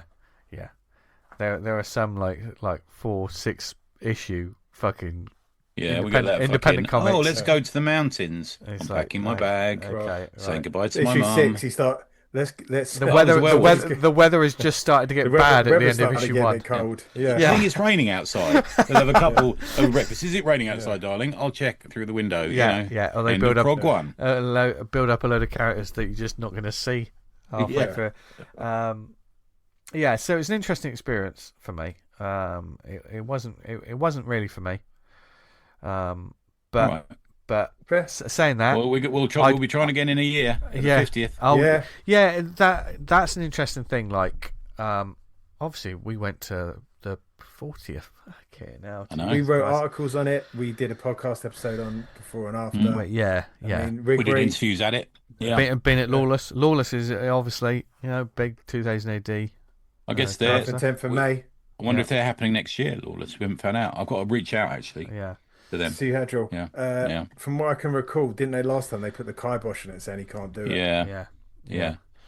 But it may be. I mean, they keep leaving it and leaving it. They may be too late because Sue will have to book the hotel maybe a year in advance or something. Mm-hmm. Yeah. I do know there's a little rumor behind the scenes that someone has checked to see if they've booked 2000 AD, booked the same hotel as last time, and I think it's booked by someone else. Unless that's like a cover name for them or something. Okay. You know, 2000 AD fans are like they're proper at it, aren't they? Constant. Yeah. I don't think there can be 2 2000 AD cons in 1 year because the fans, they're fucking sick of the cons and being overserviced by 2000 AD cons, right? Look, they never fucking put on. I mean, I will say this: like, I'm not a 2000 AD reader. I got mucho respect for a lot of it, and like when I have read it, I'm more a fan of like the classic stuff, and like I'll pick up stuff at Comic Mart and absolutely love it. Do you know what I mean? Like some of these classic ones. But that 40th was fucking awesome. It was fucking it was brilliant. Amazing. Yeah, one of our favourite things in the life of this podcast was that 40th. Yeah, and there's I've written loads of stories for the fanzines. Yeah, there's great collections, trades. There's just fucking so much gold there that it's just it's a legacy. It really is a legacy. And for me, it's a legacy that should do more than just saying 2000 AD twice on your cover. For me, because there's a fucking murderer's row of talented people that work on this book. One of the things that got me about this, I've picked up old 2000 AD, like years, I picked one up from a W.H. Smith or something, just blind buy it, just sort of like, I haven't read this in ages, and I've had a worse experience than what I had with this. I've opened it up and just thought that the artwork. Why have they wasted pages on that? There was a lot of talent from cover to cover. It was a comic. Do you know what I mean? It felt like a comic. The stories didn't necessarily work. Some of them didn't work for me, but at least I can say, well, there's a lot of people fucking. I'm glad it's still there, though, man. Yeah, that's the thing. Yeah. Speaking of covers, I thought I'd dig out a couple of the recent ones to show you. So that's one, and that'll get up your nose, won't it? The way they've. Oh, no, I'll tell you what, I like the way they've done that. What I really hate is the way they've written wasted at the bottom left. It ruins a nice bit of artwork.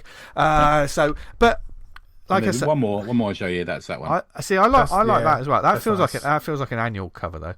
Yeah, it does. Yeah. I like that. That's my favourite cover recently. Yeah, which is that's nice. the last prog of Death of a Judge, which I really liked. Yeah. That cover. So, but what I'm saying to all those toothers out there, please let us know. Come at him.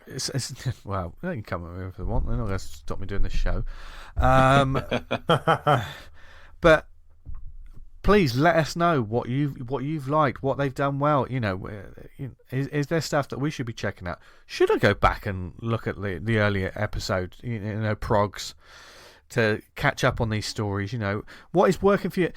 Because we know 2000 AD fans, they've got a lot of opinions, and they know when things work and when they don't work, and what's gone right and wrong and stuff. So keep the conversation going in the comments, on the Slack. We've got quite a few listeners on the Slack who check out 2000 AD. Oh, massive 2000 AD fans on the Slack. Yeah. Look forward to listening to your feedback on what we thought, and the issue itself. Yeah. And I'd be interested to see, actually, I'd also be interested to see what you think of the next couple of issues. Like I said, I'm not going to pick it up, but then again, I probably wasn't going to anyway. This was a thought experiment of like, will this sort of pull me back in? And it hasn't. It hasn't. There's a couple of stories that I want, like that Judge Dredd one. I do want to see what that's like in its totality. Do you know what's the benefit of 2008? I forgot that I did this years ago. So a friend of mine, his son was not doing well in reading at school, and he got him 2000 AD because it's weekly. Yeah, you can give him that weekly hit. Yeah, and he said it really improved his literacy. Yeah, that's great. And I think that weekly model, we need to get back to it, man. Yeah. Not for that fucking price though. I think $3.99 is too much. So for a print issue, no. I mean it's on par with other for a weekly book, right? I'll complain about the issues, the fucking comics, right? For these shitty monthlies that they're coming out from the bigger publishers, they're charging like £5 for a fucking digital. God, I knew I didn't want to go on the prices. I didn't want to go off on one. I mean, comparatively, this is reasonably low. Yeah, but I will agree with you. It's still high. Yeah. In the grand scheme of things, you know, a lot of things is high, right? I mean, what's the print quality of the book like? What's the paper like? What's the stock like? No, it's not great. It's bigger though. It's bigger than a normal American comic, but it always has been though, hasn't it? Always has been.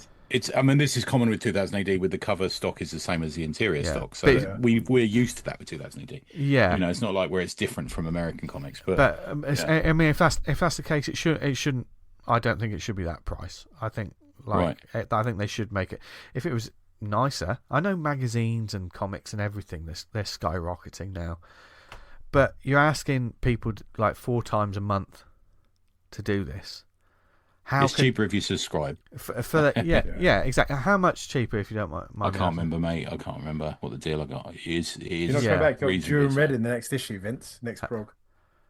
Well, no. Let me know what that's like. But like, you know, that's £15-16 like a month if you didn't subscribe. Okay, so that's £15-16. I'd imagine they probably make it £12 a month, something like that, if you subscribe. Possibly. I guess, yeah, possibly. But if you are just one of those people who canonically you don't do subscriptions, we've all got enough subscriptions. We just want to pop into the local newsagents, WH Smith's, and just pick up an issue.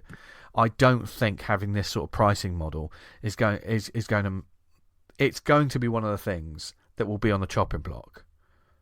Because of course, because it's not food on your table. But exactly. I think the what I would recommend if you want to get into 2000 AD, go to a mart or a festival or a convention and stuff, and buy a fucking bag load of comics, probably 50p or £1 each. I'll tell you what, that's exactly what I'd do. I'd probably get, but I'd like it's just the paper stock and stuff. I like the old ones. The old 80s, that newsprint. Oh, fucking amazing. It's just the best. That for me is the pure hit. That's the pure hit. So like, plus there was some amazing stuff going on. Yes, so like the modern paper and stuff doesn't really do anything for me, even when you see the older ones, you know. But that's just personal preference. All right, favourite 2000 AD character? Rogue Trooper. Rogue Trooper. I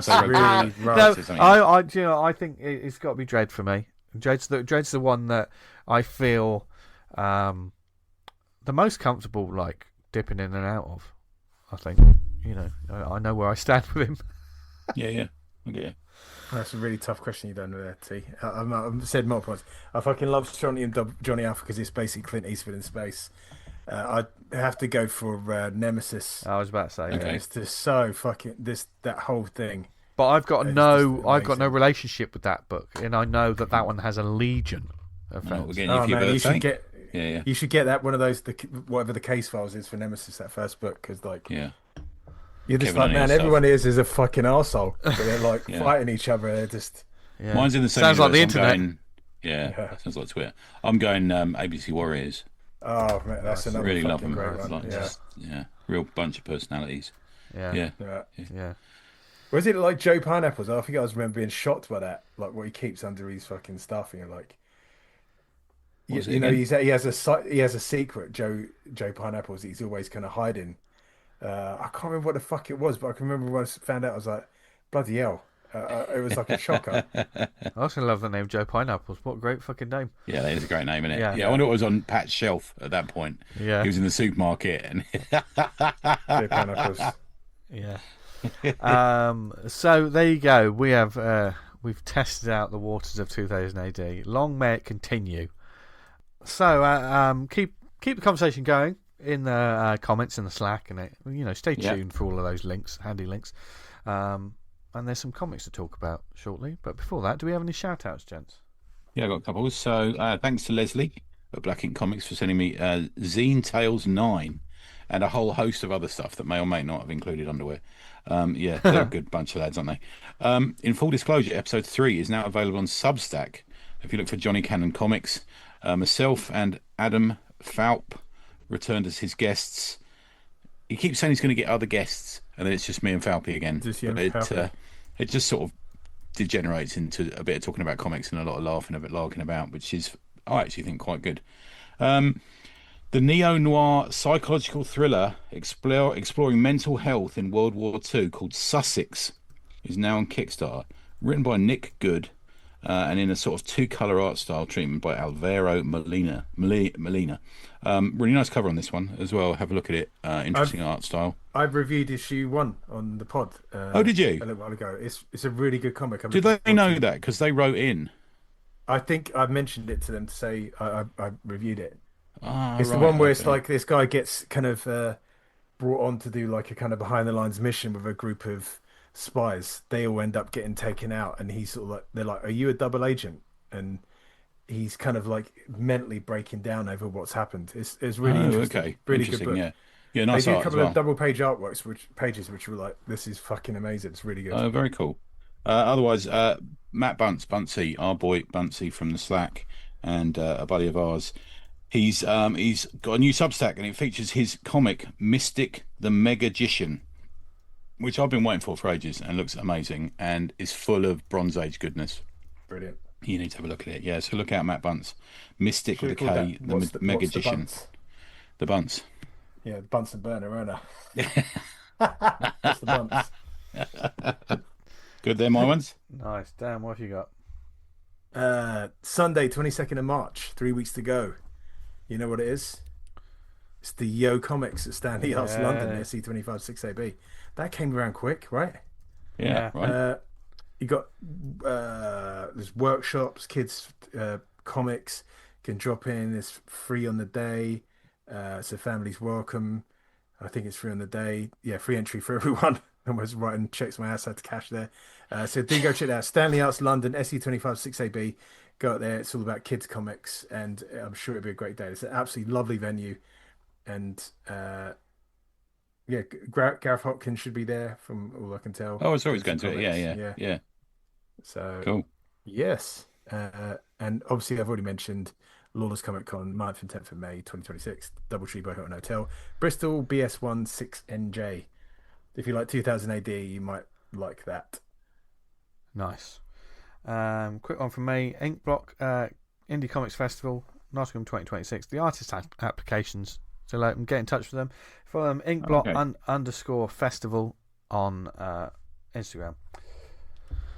And I think is that all of it, chaps? That's what I got, is that all of our admin, all of our paperwork? Have we done our tax returns, so. etc.? Wonderful. Yeah.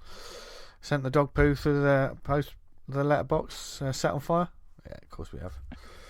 Now that we've done all that, it's time to reckon. Yeah. I bet you've done it, Dan, haven't you? Yeah. Was it a piss disc? If you piss in a plate and put it in the freezer, it makes a disc of piss, and then you can push it underneath people's doors, and it melts piss into there. You should have called it a piscus. Yeah, that's a good name. It's more of a.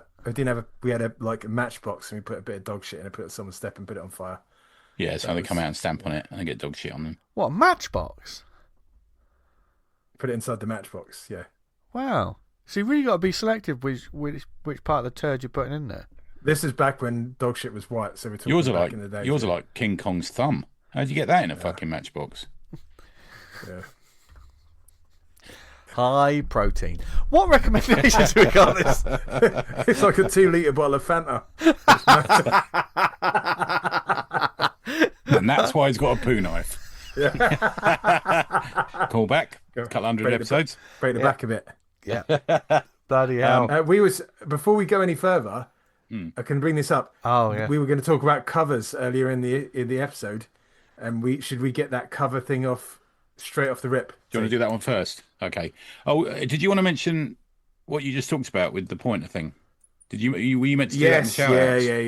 Yeah. I was supposed to do that in the shout outs. We met up with Alan from Green Archer Comics. Alan Lisker. Unfortunately, Ben wasn't there. Yeah. But he had 3 gifts for us, and they were like laser pens. My one shines a variety of penises. Tony's got one that does a selection of penises and boobs, and you've got the boob laser.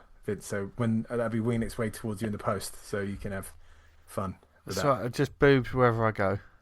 Yeah, just shine them on the back of people's heads. Oh, nice. On their dogs. I was doing it in the office, and when I was in Costa, I was shining it on the back of the barista who was making my friends drink. Were you really, Dan? Yeah.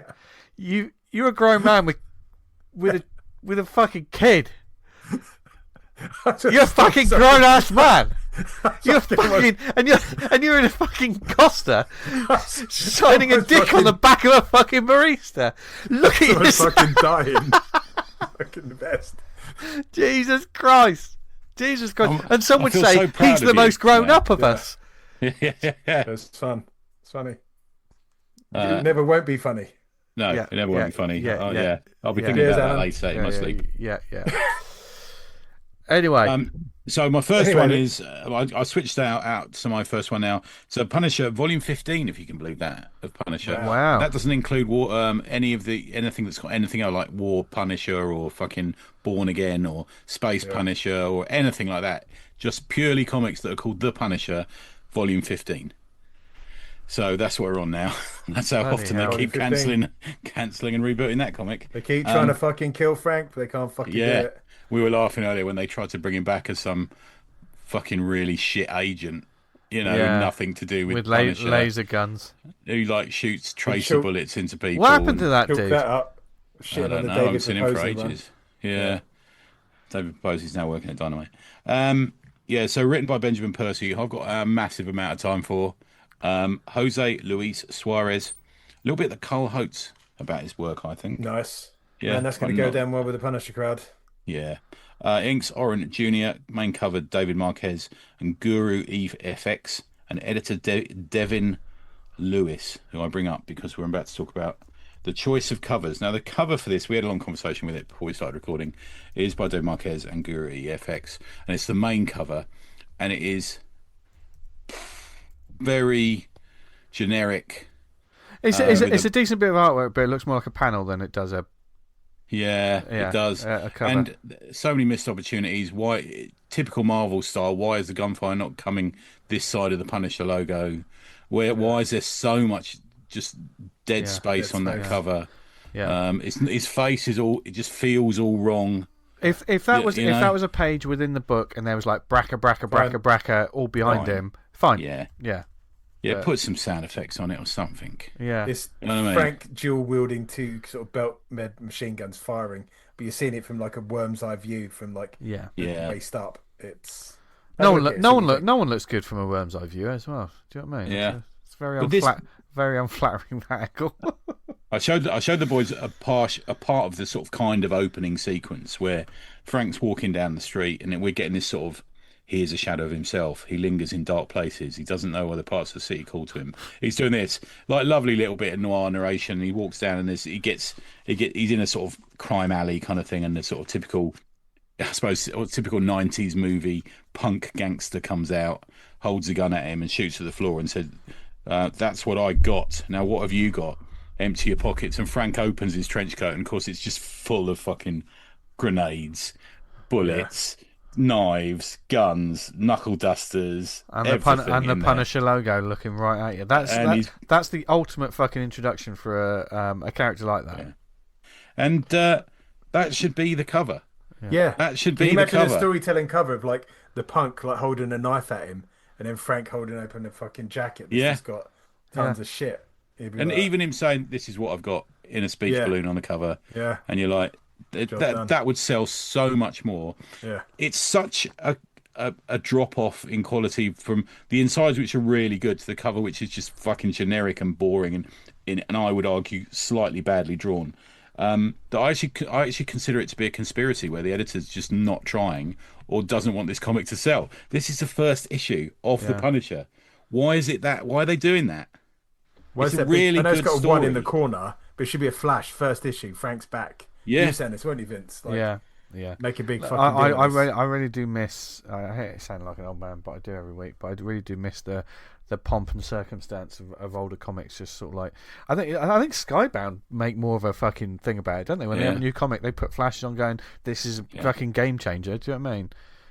And from a sort of street level Punisher, the Jigsaw's back, but he's a fucking threat. So there's this bit where he goes to see what's his name? Who's the Tombstone? He goes to see Tombstone in prison. So this person goes to see Tombstone in prison, and you can see he's his solicitor, and you're looking at this list, and you can see just around his corner of his collar there's a bit of blood, and then you close up a bit in his face, and you can see like a bit of like something under his lip, on his top lip, sort of thing, and he says, "I'm a businessman. Tell me who you are." And so he spotted this Tombstone, and he rips his face off, and it's Jigsaw. But he takes ages pulling the blood off his face and the sinew off his fingers and all this sort of thing.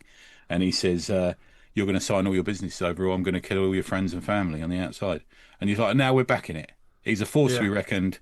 Frank's suffering a bit. He's having some problems from a bullet he got in the skull. And beautiful art. Absolutely beautiful. Spot on. With a hint, there's a hint of the 90s in the art, in the best way of the 90s art, I think. And it's what people want to see in this comic. Some people who buy Poison Ivy want to see this. Some people who buy whatever that land shark thing is want to see this. Yeah. People who buy Punisher want to see this. And it should be represented on the cover, and they should be selling it for that reason. Because Benjamin Percy's writing his arse off in this. Yeah. They fucking appeal to the Punisher fans that want to see all this fucking Isn't that the idea? Isn't that the idea? Not every title is going to appeal to every reader. Yeah, you've been rating Benjamin Percy for a long time. I've been. His Ghost Rider stuff I liked. Yeah, I think he's good there. He's kind of the most reliable for me at Marvel at the moment. Is he good at writing the characters that got a bit of attitude? You know, there's an edge to his characters. Yeah, he wrote some X-Men, which is okay. But there's an edge to some stuff. That's a difficult horse to ride, though, isn't it? The fucking especially X-Men. Mate. Yeah. So apparently that's what we're seeing at the moment. But no. You wouldn't want that job. That used to be the dream gig. You wouldn't. Well, apparently that's the story. A lot of people turned it down, which is why Gail Simone got it. I had that from a professional's mouth at Baltimore. I wouldn't want to fucking do it. To be honest, seems like a poison chalice, right? I can't fucking say anything. I can't even write a fucking post-it note. But like, if it was like Marvel, you want to be like, I'm gonna take one of the lesser ones and make it a title that people talk about. Do you know what I mean? You want to be the band that play the middle of the festival, but everyone fucking remembers. Do you know what I mean? Yeah. It's a nice little, no attention on me, no attention on me. Oh fuck me, this is quite good. Yeah, but there's loads of that's usually where some of the strongest. It better be good. Some of the strongest fucking titles, don't they, come out of nowhere? They're like you were saying. Have you read Red Hulk? Why am I going to read fucking Red Hulk? Well, Absolute Martian Manhunter is another example. Over at DC. Yeah, I know. Yeah, you can make your bones in it. Anyway, the Punisher. It should be on it. I haven't really seen anyone talk about it. And that splash page I saw earlier that I sent you, I got mine through from Forbidden Planet, so it takes a few days to get to me. I'm surprised I haven't seen it everywhere. That splash page. Yeah, I actually do need to read this actually, and everyone can mark that off their bingo cards. We mentioned. Yeah. Good. Yeah. All right, guys. Over to you. Yeah. I'm going to briefly mention a couple of books this week, so I'm going to jump in just for Danny Boy. I saw on Instagram a creator mention a book called Lemonade, which I checked out on around the back the chocolate's made. I was waiting for that. I actually had that. How long would that be before that reference was made? But this is story by Matt Martin, art by Jean Comey, and edited by Claire Hemsworth. Friend of the show. Oh yeah. Lemonade follows a father and daughter struggling to survive in a world ravaged by climate collapse. The father searches for a rare commodity in the hopes of giving his daughter one fleeting moment of joy amidst the desolate world they inhabit. I checked this out on Global, as always. And this was one that I read vertically for first time, and it didn't really. To be honest, I was fine reading it vertically. It's not very long. There's only like 3 pages. There's only like 3 chapters so far. Is it 3 chapters? I just want to double check.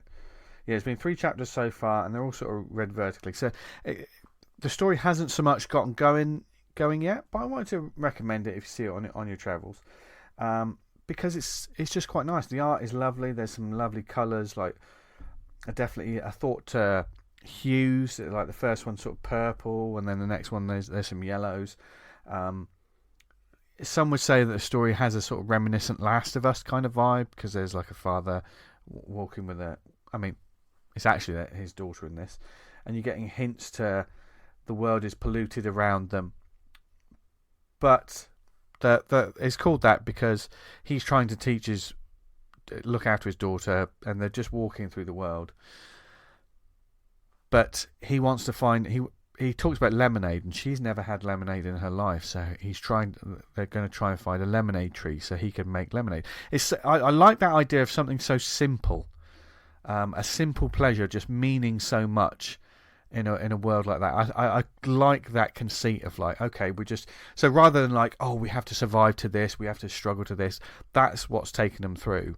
As it got to the end of the last chapter, the threat of the outside, strangers and outsiders, start to creep into it. But I just thought it was a really sweet-natured story that could be very interesting. I hope it continues quite a bit.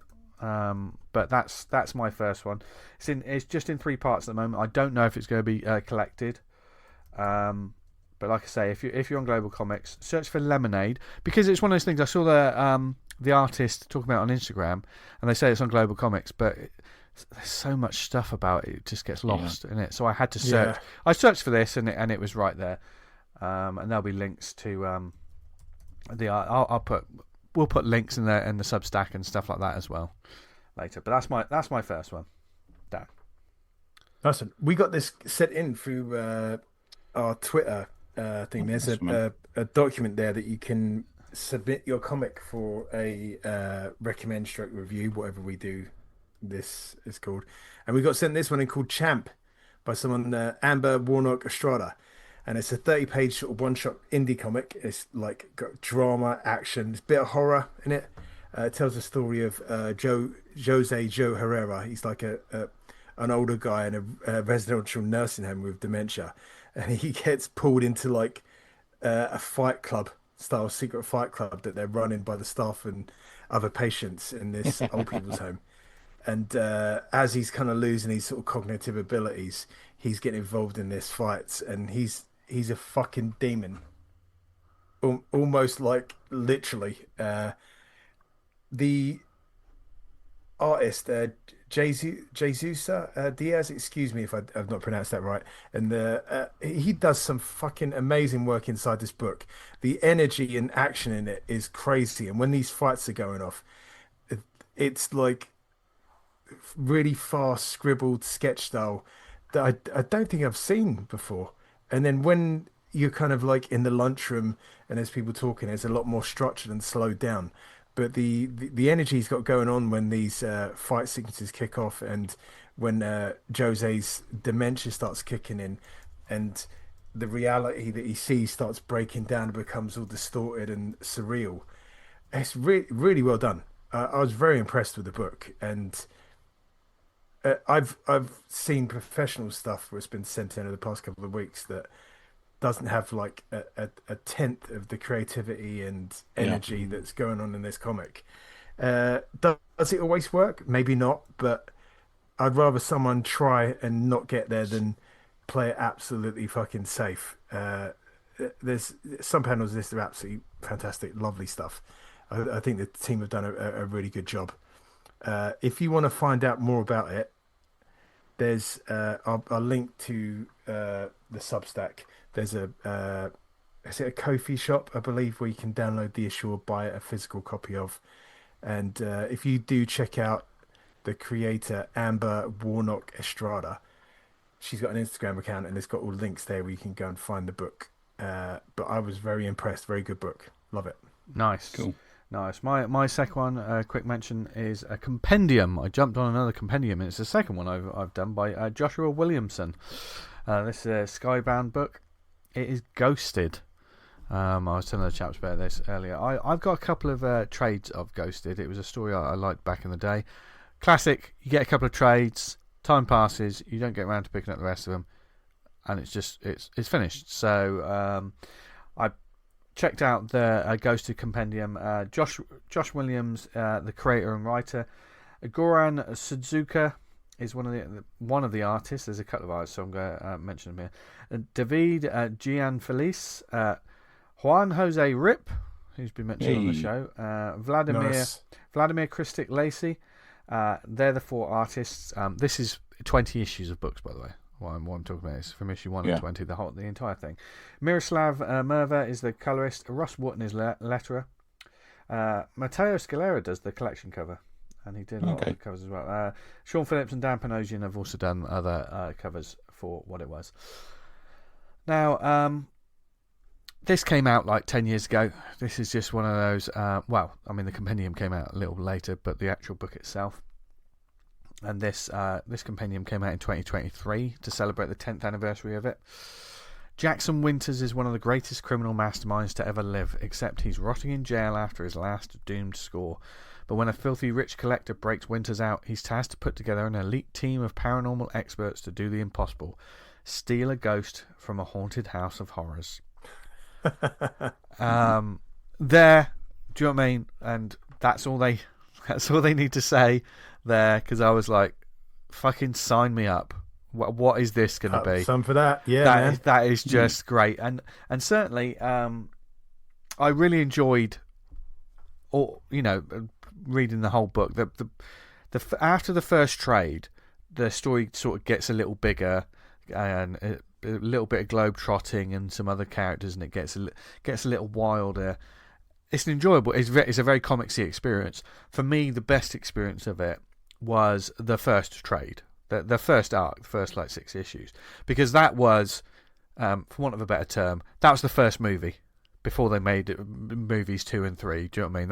That was the first season of the TV show, and it's so tight and so compactly, just this absolute.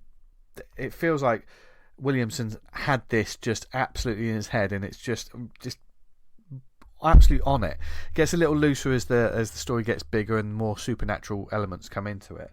The first page of it. I mean, this is a book that I forgot how much this book kicked ass when the first time I wrote it, but it is one that certainly it had more attitude than I remember having. The first page is a splash page of the main guy, Jackson Winters, who's just a cool character throughout the whole thing. He's in prison. He's just walking along, looking pretty fed up. He's in prison, and like I say, he's in prison digs, and he's just walking along. In the background of the page, there is a man buggering another man. Yeah, this is turned me off. This man, and this is why I didn't read issue 1. And I was like, "What?" Because he's pointing towards him, saying, "You're next, superstar." And he said, I didn't. This is, mate. This is. I reviewed this years ago when it first came out. Yeah. This is why I stopped at issue 1, because I just didn't find that funny. All right, I was like, "What?" I couldn't remember that, and it went afterwards in a whole different direction, because I couldn't remember that scene, and I was like, "What?" But within 15 pages, about page 10, he gets broken out of prison in quite a violent way. But then we're into the Ocean's 11 sort of the heist, and when you get into it, you mix a heist with a haunted house thing, and the first trade has the crux of the whole thing. And I just devoured that immediately. I was like, it's just smartly written. I mean, I can't remember who the artist for the first issue is, but I preferred the art for the first one. There's surprises. The ghosts are quite interesting in it. There's good cliffhangers. You get used to. I like in it. I like a story as well that has the meeting the team. You know, like the whole this is what this person is, this is what person does. I'm a sucker for things like that. Always am, and no matter what medium. This has that. There's gore, there's bloodshed, there's backstabbing, there's twists. Like I say, the story gets bigger, wilder. I wasn't necessarily so into it right at the end, but yeah, it Ghosted. If it went under your radar at the time, like I say, this is 10 years ago. So seeing the compendium on Global Comics, I was like, okay, I can just reload 20 comics in one hit. I had to stop a little bit. I didn't devour it like I did Nailbiter. I remember when I read Nailbiter, that was like fucking hell, that's mental. But yeah, Ghosted was just a damn good fun. I had fun with it, and I'm glad I read it. I would say, I'm going to be very honest, I'm glad I read it like this. I don't know. I mean, if I read it and put it on my shelf, would I pick it up again? Who knows? Yeah. Sometimes the benefit of digitals, right? That is the benefit of digitals. But that's not for me, baby cakes. Yeah. Down to you if you like it. Yeah. What have you got, Tony? So mine is part of the 50th anniversary celebration. Part of the books that are coming through. Fortunately, from Fantagraphics, very kind of them. They sent us through some review copies. So this comes out I think it's the 31st of March this year. The Lights of Niteroi. It's by Marcelo Quintanilha, translated from Portuguese by Bruna Dantes Labata and Marcelo, and it's previously been released, I believe, in Brazil. I'm guessing it also in French, but it's now Fantagraphics have grabbed it. Lovely, gorgeous cover. A man dives into a sort of vivid blue sea wearing a set of goggles like a scuba diver from a boat. And there's a sort of fish there, which is in itself a little snapshot of the story that happens later on. About a third of the way through the book, we get this. Lovely, nice design choices. Very Fantagraphics. They know what they're doing, don't they? Sort of thing. So it happens in the 1950s. It plays in both. There's a load of themes to it. It plays in the natural world. It plays in 1950s football, and it plays with the nature of friendship. Helchio is an up-and-coming footballer, and he's doing very well in his life. And in fact, the opening page is a sort of flash-forward front of a magazine of him as a slightly older footballer, like a well-respected footballer, on the front of a magazine. We go back in time, and we realise that Helchio is he's on the verge of becoming very famous as a footballer, and you realise later in the book why, and it sort of happens in front of your eyes. But he's got this friend called Noel, who what's he call him? Turtle, and he's got some sort of disease of the spine, so he's doubled over, and it quite significantly. He's not crippled because he managed to do lots of things, but he's not as strong. He can't walk as well. He can't really row the rowing boat they get in because he's got this disformation of his spine.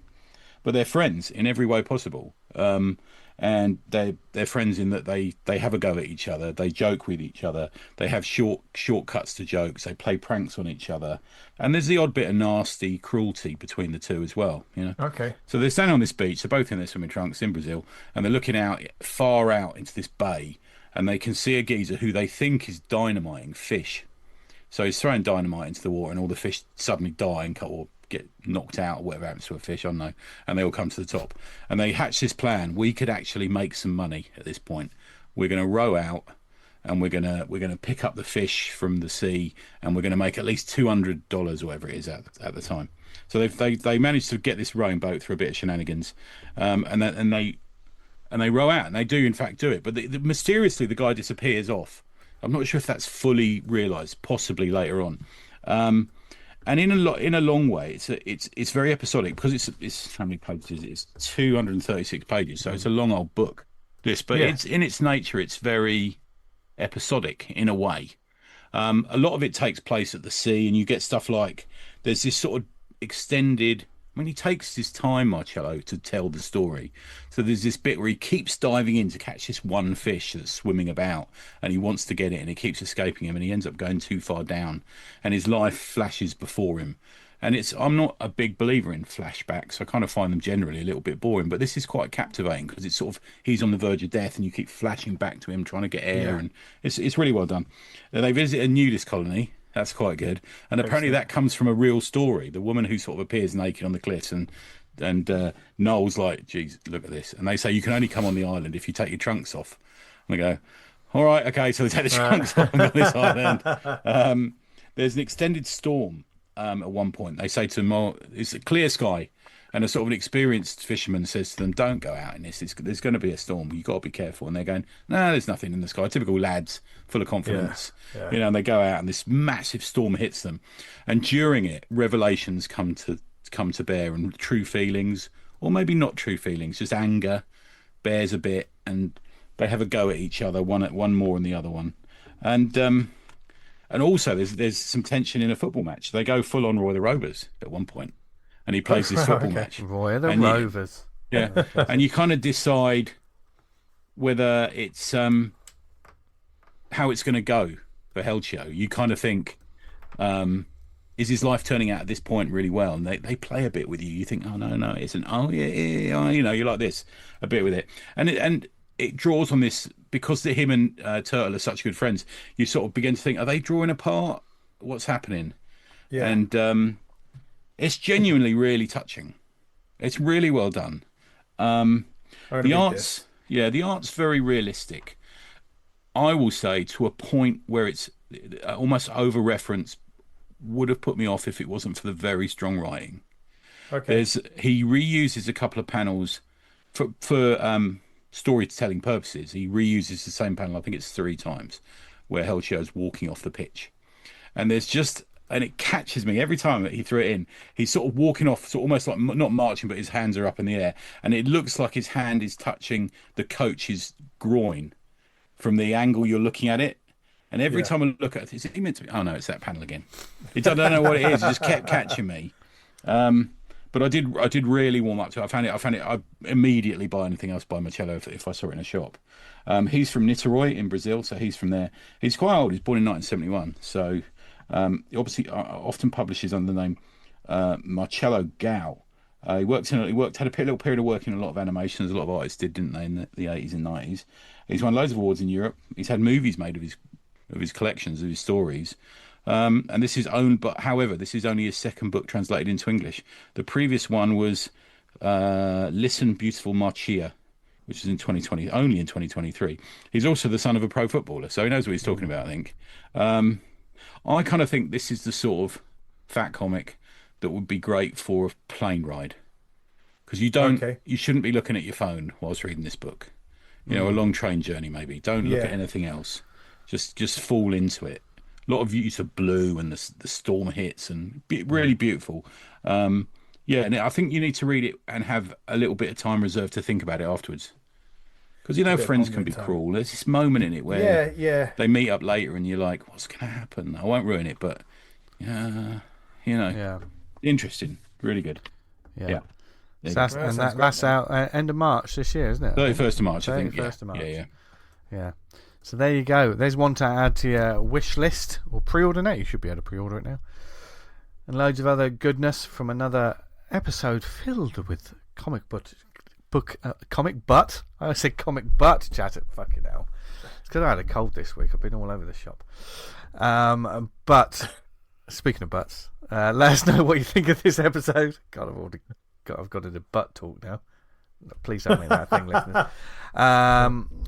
There are several different ways you can get in touch with us if you want me to shut my mouth about things like that and talk about comics instead. You can email us awesomecomicspod@gmail.com. Follow us on social media at awesomecomicspod on Insta, at the awesomepod on X. And where did you hear us? Perhaps it's on the awesomecomics.podbean.com. We're on Apple Podcasts. You can subscribe, leave a review. Can you subscribe on Apple? Either way, you can leave a nice review. Yeah, you can. I do. Yeah. You subscribe to us, Tony? Of course you do. I do. Because you've got good taste.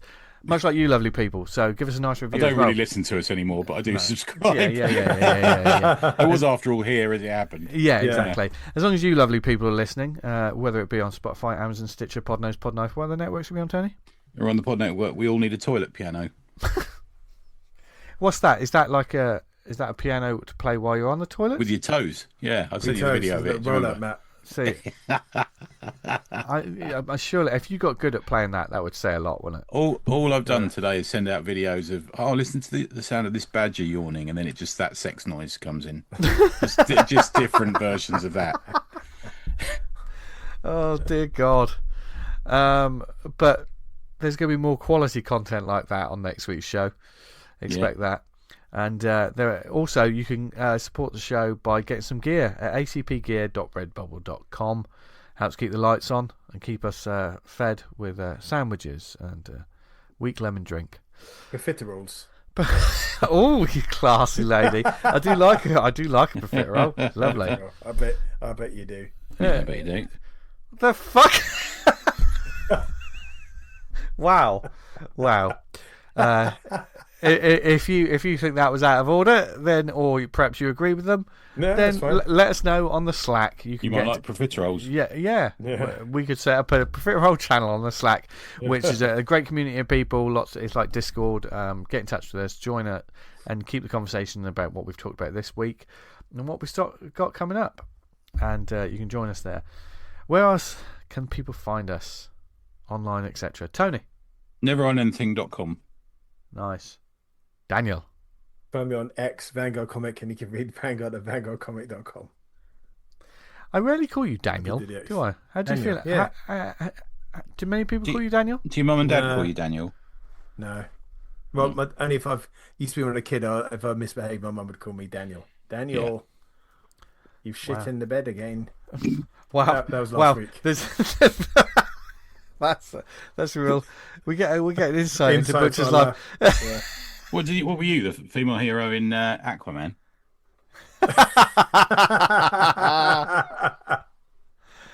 Nice. And you can find me on social media at Jester Diablo. Have a brilliant week, everyone. We hope you read loads of comics, make loads of comics, and we hope you're happy, healthy, doing okay. It's a crazy world out there. Lots of people getting sick or just turning on each other. It's madness. So while there's all that madness, come back here for some more comic talk next week, because we'll be here to embrace you and love you. Well, most of us will. I mean, Dan will. Tony never says I love you. Well, not to you guys. I do say it to some people. Yeah, he does. Give it a hug. Yeah. It's lovely. A hug in a HR-approved fashion. Yeah. God, can you imagine if this podcast had HR? Anyway, I'll be saying it to Marina Sirtis when I see her at Gosport Comic Con. Yeah. So many Star Trek jokes went through my head then, right? But can you read people's minds and emotions, etc.? That's just my character. Oh. Wow, that's the sort of conversation Dan would have. I can tell you fancy me though. I said, "Why's that? You got a boner? You got a boner?" We can see that through my trousers. Make it so. You literally got your penis exposed. You're standing with a load of red roses and an invite to a premiere in. Come. Still making me laugh now, that is. Oh dear. Anyway, from all of us here at the ACP, have a brilliant week. And what else should they do, guys? Stay awesome. Daniel? Stay awesome. I completely got lost there. What happened? I had a thought. Don't do that. Wow. Bye, everyone. Bye.